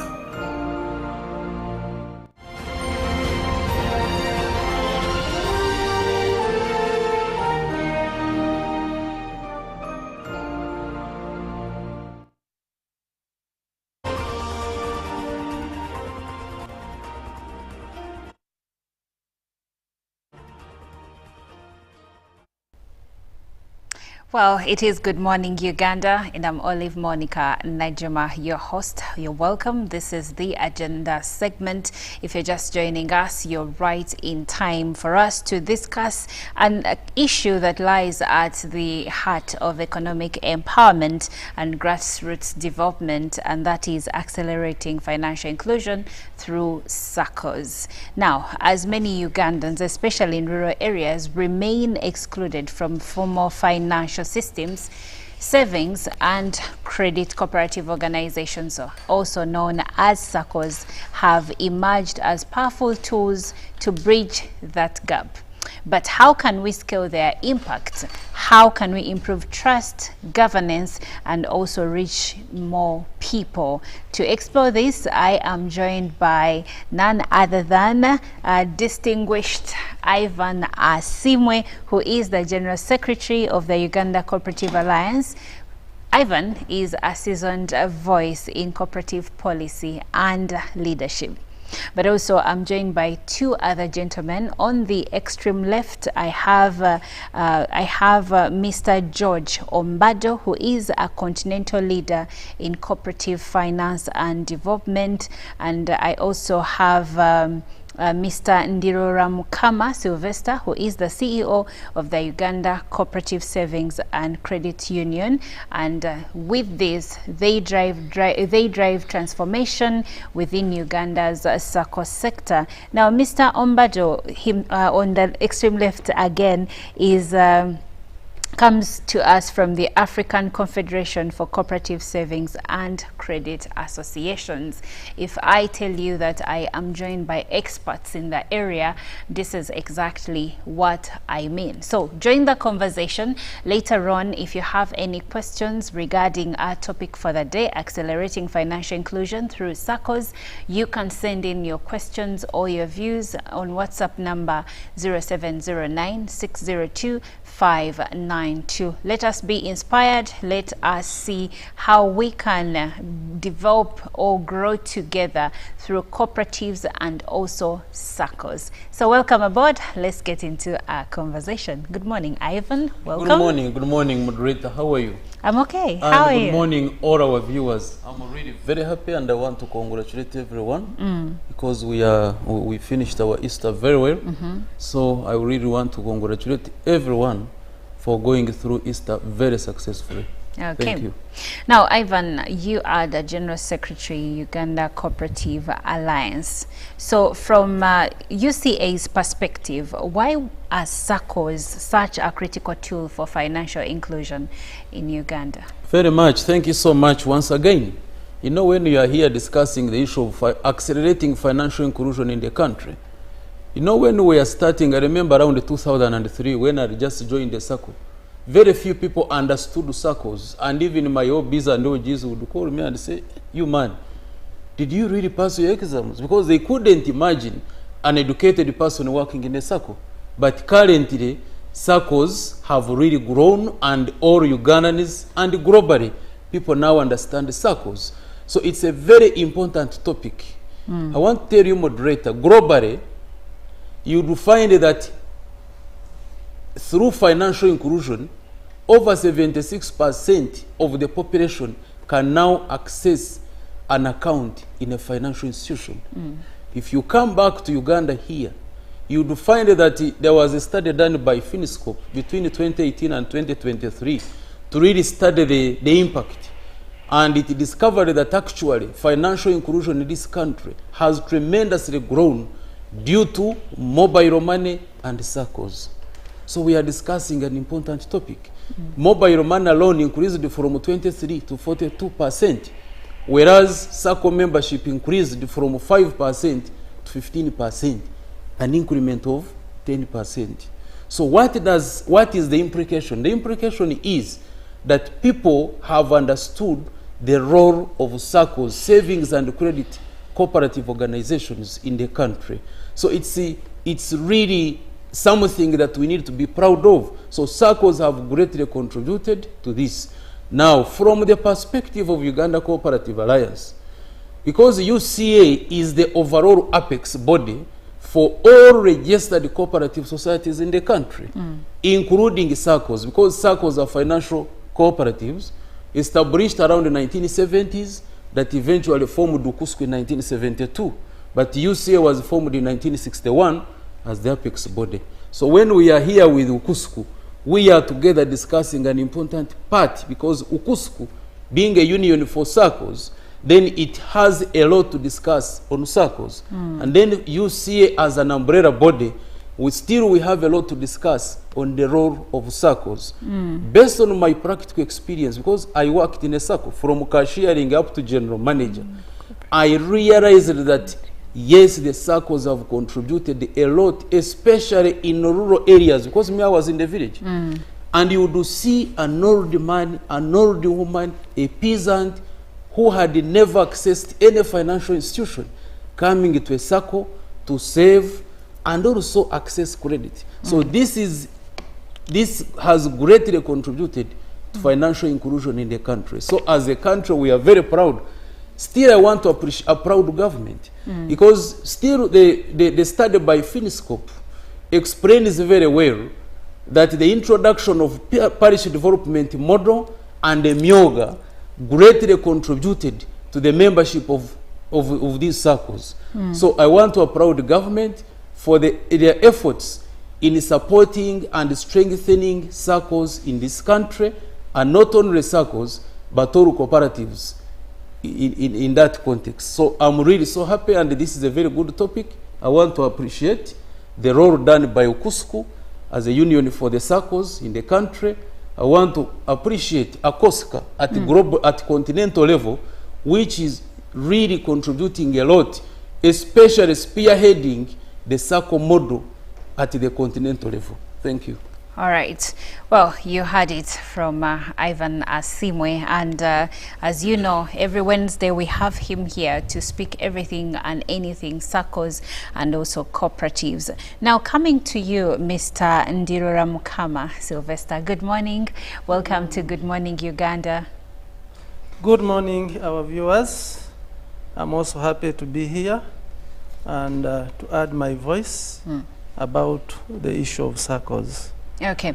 Now, you are the CEO of Uganda Cooperative Savings and Credit Union, UCUSCO. What role would you say UCUSCO plays in expanding the reach and effectiveness of SACCOs in Uganda's financial landscape? UCUSCO is Uganda Cooperative Savings and Credit Union, which is an umbrella organization for all SACCOs in Uganda, which was formed in 1972 by savings and credit cooperative organizations. We have a mandate of organizing and developing the SACCO sector, but we do this through a number of interventions. One of them is lobby and advocacy, and indeed, since 1972, the sector has been experiencing a number of challenges, which as a union we had to address. I know you have heard about the 10-year tax exemption, which was granted by government of Uganda, and this was spearheaded by UCUSCO and other players in this country. Currently, also we have the issue of regulations, and I know we are playing a very big role in ensuring that Uganda and the SACCOs have what we call a single regulator. The other intervention we do is training, education. Of course, this arises from the cooperative principle of continuous member education and training. We have developed over years a number of training modules that we offer to leaders, elected leaders, the board, supervisory board, and management team. Of course, working together with other networks like ACOSCA, UCA, and the government, we have professionalized the SACCO sector in terms of training and giving information. Recently also, we introduced our academy, whereby, of course, previously we are giving what we call certificates of attendance, but today we are giving recognized certificates to our members. The other intervention that we have done is representation. Of course, the SACCO sector needs to be represented nationally, internationally, and globally. And as a union, we have ably done this. Of course, as we do this, we don't work alone. There is what we call the SACCO system, whereby we have the members. Members come together, they form a SACCO. SACCOs come together, they form a national association. And of course, national associations also come together and they form what we call a continental body, which is a COSCA. And then also continental bodies come together and they form what we call the World Council of Credit Union. Why? Because as an individual or as a member, you cannot ably do everything alone. So we use that principle of cooperation among cooperatives to make sure that we accelerate financial inclusion to our members. Of course, you are also aware that in 2008, government gave us a responsibility to form, strengthen SACCOs in sub-counties where they did not exist. And we did that. We formed and strengthened well over 735 SACCOs all over the country. Recently, also, Ukusku and UCA participated in project for financial inclusion in rural areas, Profila. And this is why you are seeing financial inclusion percentages grow up in this country. We have a few challenges that the sector is grappling with. And one of the challenges is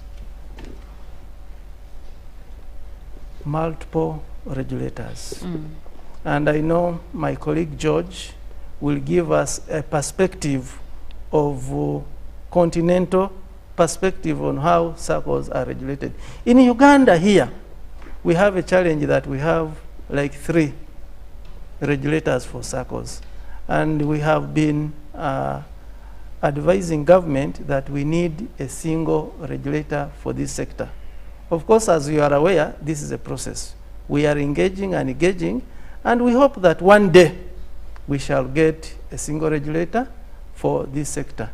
The other challenge that we have is, of course, taxation. I know SACCOs are enjoying a 10-year tax holiday, but this is ending in 2027. The sector believes that because of the development and growth that we have so far had, government needs to extend this exemption for another period. The other challenge that I will talk about is that many of our SACCOs do not see the value of investing in technology. Because gone are the days where manual record keeping was used. Today we need to embrace technology so that we are able to serve our members better. I know in some areas, in some communities, members rush or get excited in opening up branches, which in the end become very expensive to the SACCO.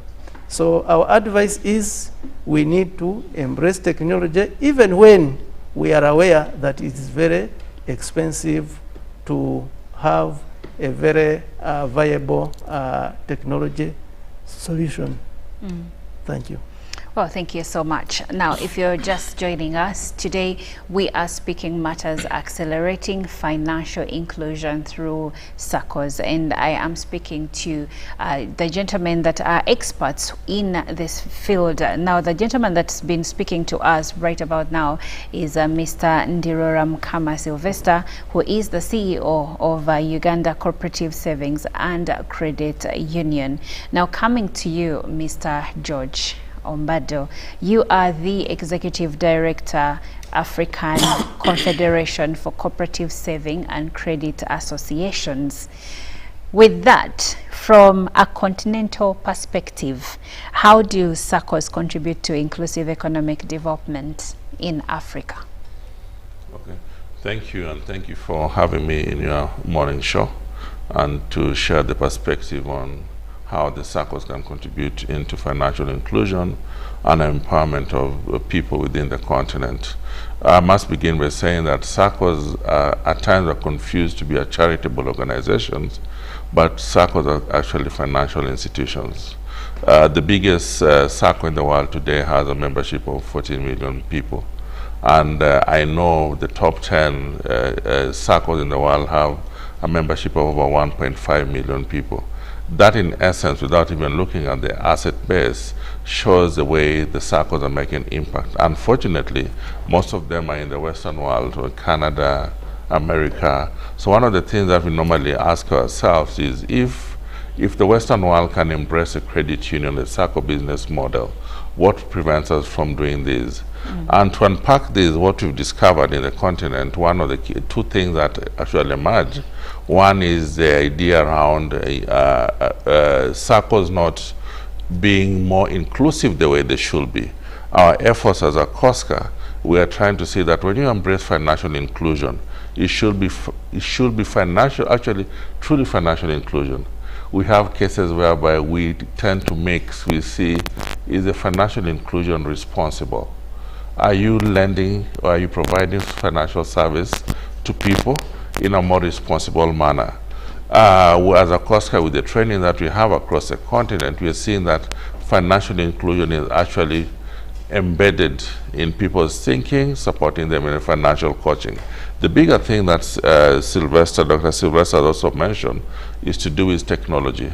Our continent is a young continent, including Uganda. Uganda has a median age of, I believe, 19 or 20. And these are young people who often use technology. So if you want to attract them to be financially included and provide them financial access, you need to use technology.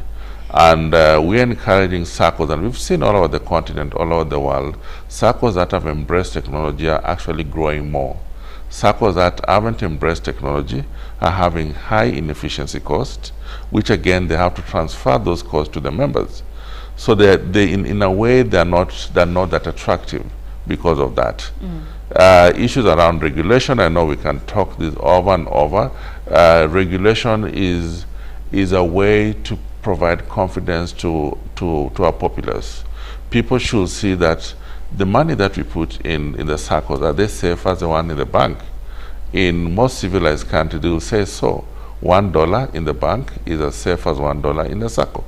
So we are saying, when you have proper regulation, where we clearly know, like most of the countries in the continent, you have SACCO-specific regulatory framework, and across the globe, including the oldest regulatory body in the world for the SACCOs, the National Credit Union Administration of US, focus on how do we use these to see that there's confidence. And you're able to see that where there is that stability in regulation, the numbers are high. No wonder I mentioned to you our biggest credit union in the world has 14 million members, which is from America, 2 America, 3 America, 4th America. And the numbers are huge, but because there's that confidence that if I bring my money to the SACCO, just I go to the bank, it will be safe. Okay, interesting there. Now, can you share some successful models or case studies from Africa that SACCOs in Uganda can actually learn from? So, Africa, a continent of 54 million people, we have different level of development. And I'll speak from your neighboring country, Kenya. Kenya has very vibrant SACCOs. Interestingly, the first SACCO in East Africa was established in Uganda, not Kenya. And the first SACCO in Africa was established in Ghana. So if you look at that particular context, you'll ask yourself, why is it that the SACCOs in Kenya are more progressive than the SACCOs in Uganda? Yes. I'll point it on 2 things, actually 3. One, people are aware of the value of SACCOs. From the president, government officials, most people are members of the SACCOs. There's that trust level because there's the regulation. We have SASTRA and we have the government, the Ministry of Cooperatives is fully in charge. And where we have challenges of mismanagement, just like it's happened in other places, the government will come quickly and deal with that. So how quick should the government deal with issues when they mud. The second issue which I could say is a model, you're able to say technology. Kenya Police Sacco, for instance, Steamer Sacco, these are big SACCOs in Kenya, and probably the top 3 SACCOs. They've used digital to increase their membership. They used to have lots of branches, and they realized branching is not an effective way to address financial inclusion. Let us reach out through what people use more, which is mobile. So they invested in technology. And I can point out one of the SACCOs that, a couple of SACCOs that are strong in Uganda, have embraced certain models that we have in other parts of the continent, was Alendo, Stedfin. They're very actively following what is Steamer Sacco doing in Kenya, what is United Civil Servant Sacco, which is the Sacco in Malawi. We are calling it the fastest Sacco today in Africa. 8 years ago, there were 5,000 or 6,000 members. Today, after 8 years, there are 84,000 plus, and they're counting. Wow. And last year, I understood the president joined them to join that particular Sacco. So you see that cross-learning. And that puts us to the issue that we have this week, the East African Sacco Regional Forum. The reason why we have this forum is to continue exchanging notes, encouraging our leaders to embrace the best practice. And you have attendance from almost all the countries within the region. Okay, thank you so much. You are watching Good Morning Uganda, and the conversation is already exciting. We are talking accelerating financial inclusion through SACCOs, and I am speaking to three gentlemen. One of them, Ivan Asimwe, who is the Executive Director, Uganda Cooperative Alliance, and also Mr. George Ombado, who is the Executive Director, African Confederation for Cooperative Saving and Credit Associations. And the gentleman right next to Mr. Asimwe is Ndirora Mukama Sylvester, who is the CEO, Uganda Cooperative Savings and Credit Union. So if you have any questions for the gentlemen, please write to us on WhatsApp number 0709-602-592. I see a few views coming through. Please keep them coming. Later on, I'll share the same with the gentlemen so that we get you some feedback regarding the questions that you may have. Now, coming back to you, Mr. Asimwe, what is UCA doing to strengthen SACCO governance and accountability structures? Why am I asking you this question? Over the last couple of weeks, with the conversations that we've had, there is one thing that has stood out for me, and it is on governance and accountability, where I've seen allegations of some SACCO leaders conniving with some other people to quote-unquote steal the savers' money or mismanage the savers' money. Thank you so much. Issues of governance in this country, especially on SACCOs, they have been coming up. But fortunately, as they come up, we get solutions. But I cannot say entirely that we have really solved the challenge. Back to your question on what UCA is doing. UCA as an umbrella body has got a legal mandate. When you check in our law, the Cooperative Societies Act, Cap 107, Section 33 of that law, it says that the Board of Uganda Cooperative Alliance shall engage government on matters of policy relating to cooperatives. So, my friend Sylvester mentioned this, and this is exactly what we are doing. When you talk about the regulation, because like George has mentioned, for SACCOs to grow and become stronger, we need a strong regulation. And we have been engaging as UCA, UKUSKU, and SACCOs countrywide, based on our legal mandate, engaging government in ensuring that we have a good law, a good policy, and a regulation. And here as SACCOs, we are saying, we need a single law and a single regulator, not multiple regulators. Because we would find that currently within the SACCO sector, you would find Bank of Uganda wanting to regulate SACCOs that are bigger they have a threshold, 500 million share capital and 1.5 billion voluntary savings. That is considered a large circle and it is supposed to go to Bank of Uganda. Then other circles are supposed to go to Uganda Microfinance Regulatory Authority, which is UMRA, under the Tier 4 Microfinance Institutions and Money Lenders Act. Then again, the Cooperative Societies Act was amended because previously it was CAP 112. So it was amended to CAP 107 and again required circles to come to the Register of Cooperatives. So as we are doing and as the law mandates UCA, working with UKUSCO and other circles, even other unions, we are saying no, let's have a single regulator and let's have a single law. This is where we are. Again, issues of taxation, like he has rightly mentioned. We together engaged, we first engaged the president. I remember it was on the 30th of December 2015 when circles were almost being closed by URA. So we engaged His Excellency the President. He was in Chisoro. We followed him there, and fortunately, and I want to thank him, that he directed that all tax areas on circles be waived off. And it really gave us a relief as circles. 2017, we engaged the Parliament, and Parliament was able to give a tax exemption for 10 years, like he has mentioned. So this is what we do under policy. Then Section 142 requires that if there is any dispute in a cooperative society, take an example, you mentioned the governance. Maybe the board has issues with the supervisory or management. So in other words, they have disputes in the circle. The law says don't go to court.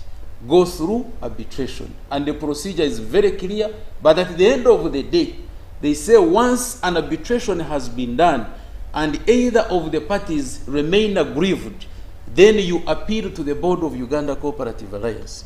Subsection 5 of that law says, in the event that either parties do not get an arbitrator, the General Secretary of Uganda Cooperative Alliance shall appoint an arbitrator. So this is what we are doing now in the context of arbitration. Okay. Come to the issue of cooperative education, training and information. We are doing capacity building. Governance is very critical, and even other aspects when you address them through capacity building, because some of these challenges are coming up because people are not aware. Right. Like George mentioned, community awareness is a critical factor in the circle growth. So we create that awareness, we train, we build the capacities of these cooperatives, especially circles, beginning with the membership up to the last person, the members, the leaders, the management staff, to ensure that they are aware of their roles and obligations. And that one plays a critical role. Lastly, what you say does is resource mobilization. We link these circles to the different resource providers. Like currently, the government has got a lot of programs. There is agricultural credit facility, which is in the commercial banks, and we are telling government, no, let this money go through circles.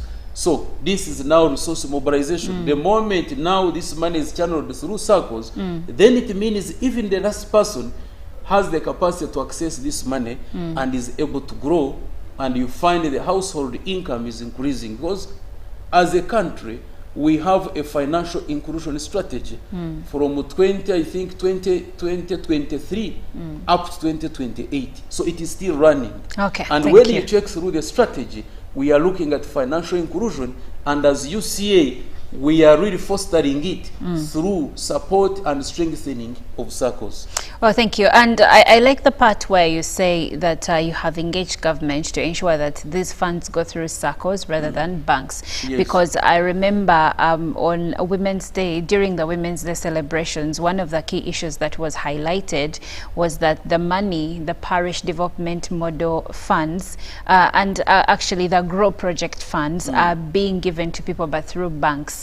And I remember the president saying this is wrong because the banks are going to do things their way and some people will be kept out. So that's important to note. Now, Sylvester, coming back to you, please share with us some of the key challenges SACCOs face in ensuring financial access to rural and informal populations.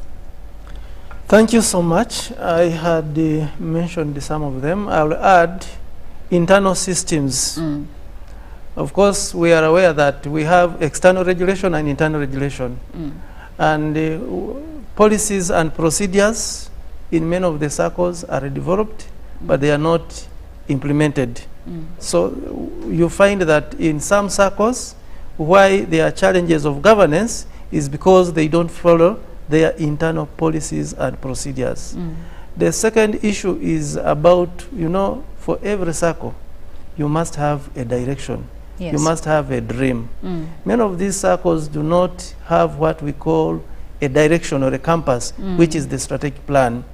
And even those few which have the strategic plans, they are not able to implement them so that they can celebrate their successes.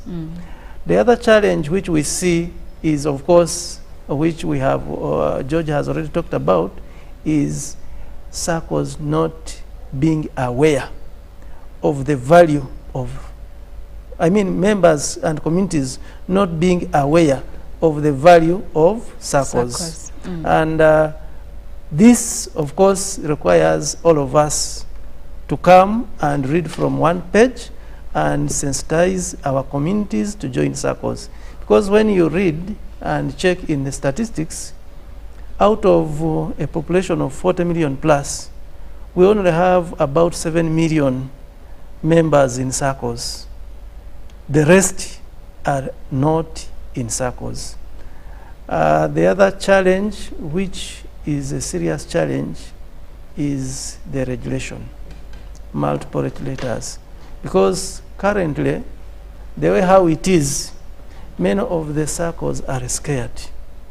What is going to happen if the regulation is not streamlined? And you remember, a SACCO is made of savings and shares. If members lose trust and confidence in the SACCO, they are able to withdraw all their savings. The worry is, if they withdraw their savings, even the threshold of 1.5 billions for these large SACCOs will never be achieved. That's right. Now, apart from having a single regulator, what other policy or regulatory changes would you like to see to support SACCO growth and sustainability? Already in our sector, we have the Cooperative Societies Act as amended, and then the Tier 4 Microfinance Regulatory Microfinance Institutions and Money Lenders Act. Then we also have the MDI Act. All these three laws have contradicting sections. UCUSCU, UCA, and the sector already raised this to the floor of Parliament, and the government is aware. The process now is harmonization of the three laws. Of course, this started way back, I think, in 2022, but the process is taking too long. So there is need to harmonize the three laws so that we remove the contradictions. Thank you. Okay, thank you so much, Sylvester. Maybe before George comes, you asked about the other policy issue. I would also want to see government coming up with a policy on cooperative education, like it was before. Before, when you hear that cooperatives were very strong here in the country, 1960s and early 60s, it was a policy that whoever is to work in a cooperative society or to become a cooperative officer, you must undergo a cooperative course at Chigumba. By then it was Chigumba, now there are two, there's Chigumba and Tororo. Why? Because there is a need for people to understand the cooperatives. You find a manager of a SACCO who cannot define a cooperative. But he's managing a SACCO. And he's managing a SACCO. You just call him aside and ask him, what is a SACCO? He said the SACCO is a company. And he has been in the SACCO. So a policy is required. You see like accountants. The law is clear, the Accountants Act, that you cannot be an accountant, a finance manager, or an auditor of any public institution unless you are a member of the Institute of Certified Public Accountants of Uganda, so meaning that you have done CPA or ACCA. So that is a policy. Why? Because they want transparency and accountability. So I would want to see that policy shift, a new policy which is very clear, that let all these people, whoever applies and gets a job in a SACCO, first thing, go for cooperative education. Okay. So that you really understand. You see, when we are here discussing cooperatives, we really, the way we discuss, people need to know what is a cooperative, what is the cooperative ideology, the principles and values. Once you understand that, then some of these challenges, like he has mentioned, really they would be minimal. Thank you, Ivan. Thank you. George, coming to you. You did share with us your perspective from a continental viewpoint, and now you also shared with us the models that we can emulate, and you used a beautiful example of the country that is just at our doorstep, yeah, Kenya. So now, what would you? What is your organization doing to foster collaboration and knowledge sharing among SACCOs across Africa? Okay. Thank you. I must begin by saying that 2025 was declared the year of cooperative by the UN. That proclamation was meant to create awareness on what the cooperatives are doing. And that knocks it off that SACCOs are just as one component of cooperatives. There are other value chains within the cooperatives. So when you're having this conversation around financial inclusion, there's also a model that existed in Uganda some time back called the Cooperative Integrated Method, where the SACCOs, the value chain, all work together. And other countries adapted that model. Ethiopia adapted that model. Malawi adapted that model. I don't know how it's being practiced today in Uganda. But in terms of our role, particularly in this space, we do a couple of things. One, because we realize that regulation or governance is key. Governance can be looked at many things. You can have the best educated people in your system, but if they don't have ethics, if the ethics is wanting, and you cannot regulate ethics. So one of the things that we do too is every year we bring together the regulators across the continent who are joined by other regulators across the globe to discuss various new ways or initiatives on how to effectively manage our system or ensure that there's stability within the SACCO sector in Africa. This year we'll be meeting in Ethiopia with all the regulators. The other thing that we've also been doing in terms of capacity building, and Ian, you've mentioned this very well, that when you have a manager who is not equipped with the SACCO issues, I call it the cooperative issues, who should be held liable for that? It's a board. So we need to have a deep and honest conversation. Who employed that manager? Did they do the right thing to employ that manager? Or there's another process that they did follow, to the extent that, imagine you are a doctor, for instance, and you are not a pharmacist, and you end up being a pharmacist, but you're a doctor. Yes. How does that work if you're not able to? So to me, who recruits? That goes back to what you're saying. When you talk about leadership and talk about governance, some things require regulations, some not. The ones that require regulations are all over. Uganda, I don't think should be so different from the rest of the world. Let's look at the best practice from Canada to US to Brazil to Ghana to India. It's almost one singular regulator. And when you use that, you're seeing the SACCOs are growing, the credit union in the space are growing. That doesn't mean that there is no connection. These two have to speak, but there's one person who is accountable, responsible, and everything is as transparent as it needs to be. Lastly, in terms of just creating more awareness on what we do, because you're talking about financial inclusion. Yes. I feel we are not yet there. Even when we have figures, the percentages that have been measured in Uganda, from my perspective, I think we still need to do more. It's a drop in the bucket. Yeah, we still need to do more. We need to do more and even have more women, I say young people, old people, older people, not old people. Because we tend to assume if you're 65, if you're 70, you've retired, you need to go to the village, you're not part of the circle. But the model is different. The model is about inclusion. Yes. Yeah. Wow, thank you so much.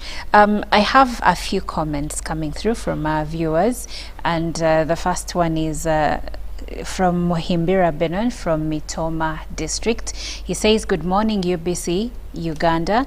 Thank you for the program. I would love those financial experts to explain to the public how safe or how protected are our funds for us who save with SACCOs. We have seen SACCOs being corrupted and engaged in fraud, hence collapsing the SACCOs, hence collapsing with people's money. For example, recently in Bombaire in Bushenyi district, a scenario happened one morning. The SACCO office was closed unexpectedly. Secondly, how best can community-based organizations be supported by government programs so that they can grow to SACCO level? This is from Muhimbira. I will send this to you, Sylvester. Okay, thank you so much, Muhimbira. I know the reasons why many of the communities enter SACCO is safety of their savings and funds. And I'll draw him to Mitoma. In Mitoma, we have a number of SACCOs, yes, which are doing very well. I know there are SACCOs like Mitoma People's Development Trust.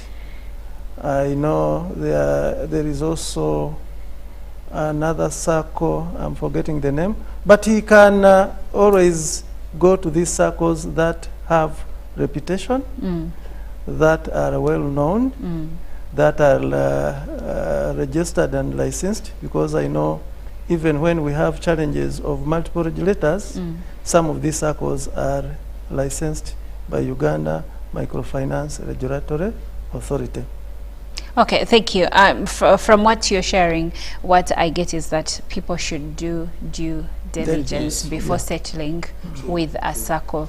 Find out all the necessary information regarding a certain SACCO before you start saving with them. The next comment comes in from Hussein, who says, I thank God for giving our President Yoweri Kaguta Museveni an idea of wealth and job creation, but the challenges of our lower leaders who always demand money for stamp highlight, he says highlight on the issue. We have more comments, so the highlights briefly. He is saying there is a challenge of their leaders. He's called Hussein. Yes, and he says there is let me look for the comment again. I think he's deleted it. Okay. So he says, oh yeah, I've seen it. He says the challenges of our lower leaders, I think he means local leaders or something, who always demand money for the stamp. Are we talking about SACCOs here? I think this is something totally different. But it's okay. You know, Hussein is raising an important question, but the president has been mentioning this, and he has been very clear, because he doesn't want anyone to really fail a government program, PDM, Myoga, and others. Okay. So such cases need to be reported at police so that they are handled accordingly. All right. Yeah. Now the next comment comes in from Benny Isaiah Mukwana. He says, good morning, UBC, but I'm sorry, Benny, you're speaking about suicide, which we discussed earlier today.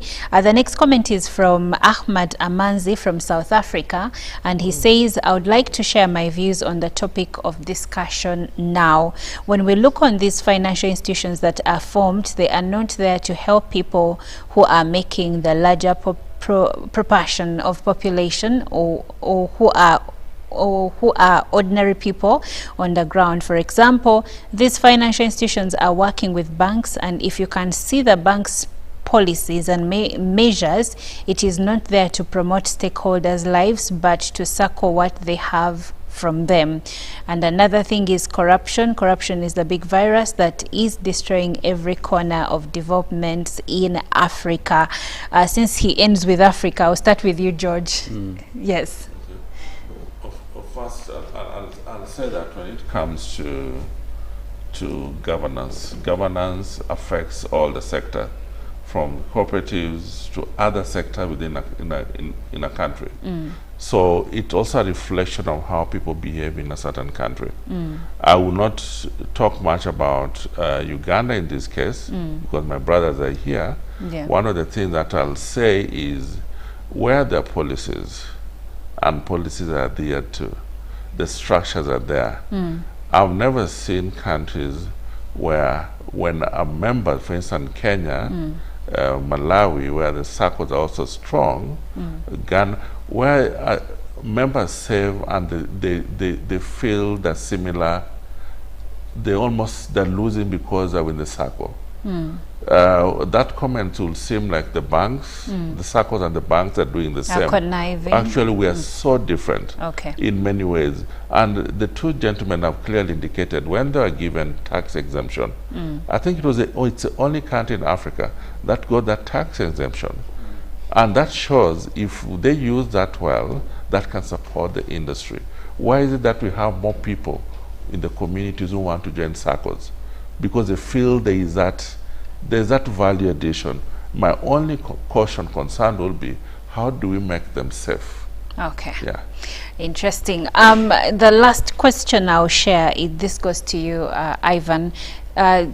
Daniel from Bosheng says, thank you, GMU, for bringing these gentlemen. We have seen SACCOs collapse and walk away with people's money. For example, Ishaka People's SACCO.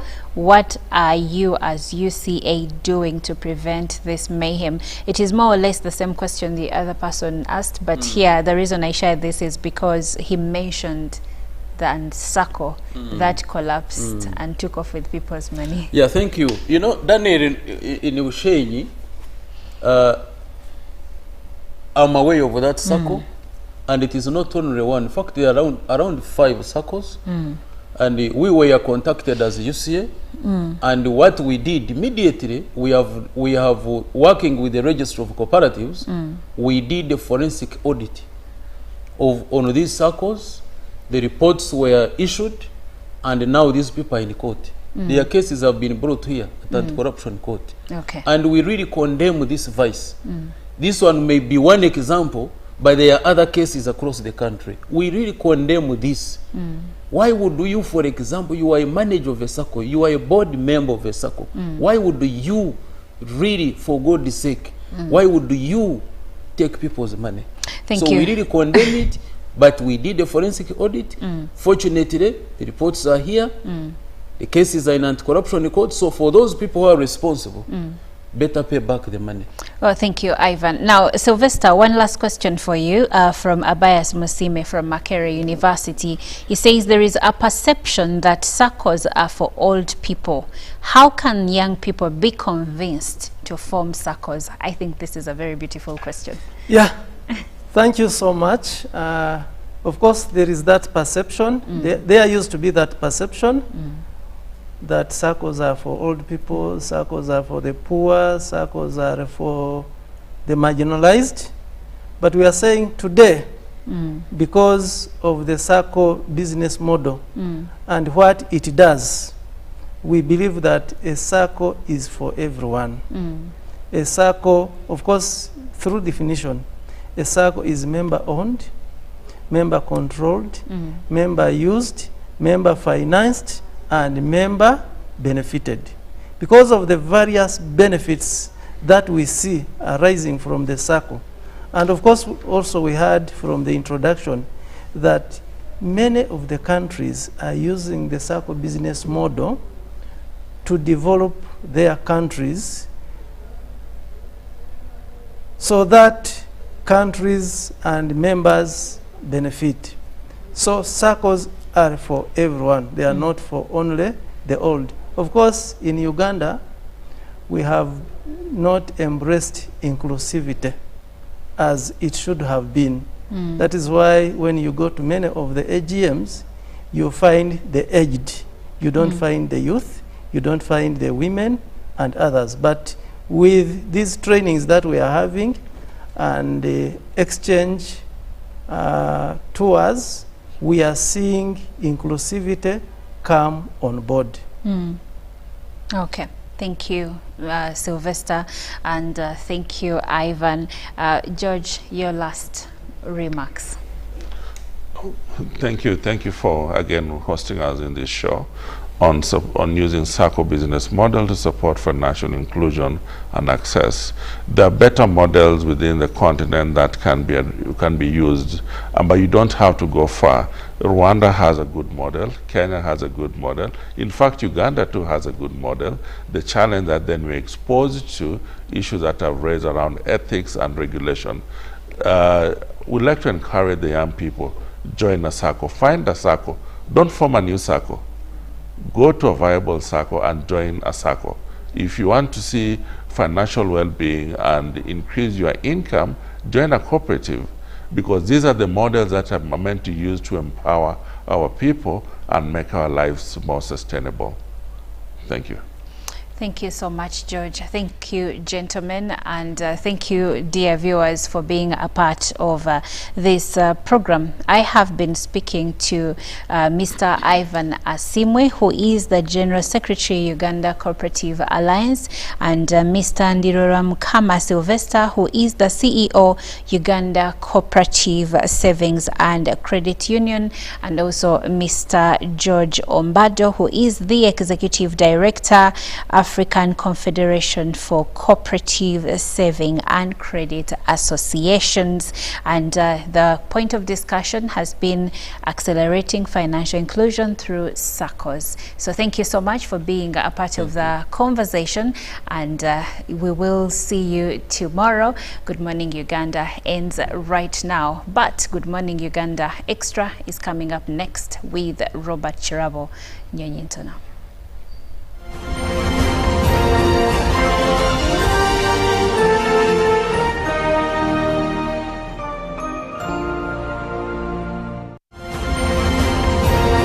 Live from UBC Studios in Kampala, this is Good Morning Uganda.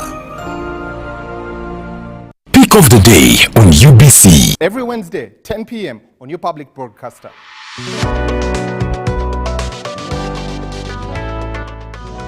Was brought to you by I'll call you every day, yeah yo, Dondolo. You can now get all the Chibuzi out with MTN voice bundles. Call all networks, Kubei Dondolo. Buy a 25-minute voice bundle for only 1,000, or buy any daily voice bundle of your choice. Dial *100 *21# and select daily, or use the My MTN app.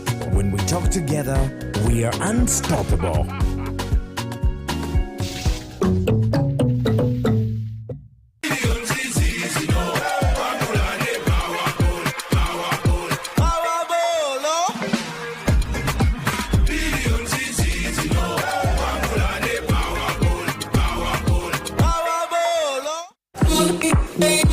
When you want to relax your body and refresh your mind, welcome to Hotel La Confidential, Aroa's premier destination for luxury and comfort. The only hotel in Aroa City offering a serene atmosphere, breathtaking scenery. Come and discover our exclusive wellness club with packages that include a fully equipped gym, a rejuvenating sauna, steam bath, and a great sky blue swimming pool. For events, our state-of-art conference halls and versatile event spaces are perfect for hosting shows, wedding receptions, birthdays, and more. Come and enjoy our cinema hall and unisex saloon, all designed to meet your entertainment and grooming needs. Bring your family and let your kids splash around in our beautiful kids water park. We are located on Aroa Pakwachi Highway in the heart of Aroa City. Don't wait. Visit us on www.hotelconfidential.com or call us on 0761 688 181. Step into a world of excellence, comfort, and pride with Royal Foam Furniture, crafted to perfection right here in Uganda. We bring you state-of-the-art living room furniture and bedding products at affordable prices. Our wide variety of mattresses include orthopedic, pillow top, spring mattresses suitable for institutions like hotels, and many others for home comfort.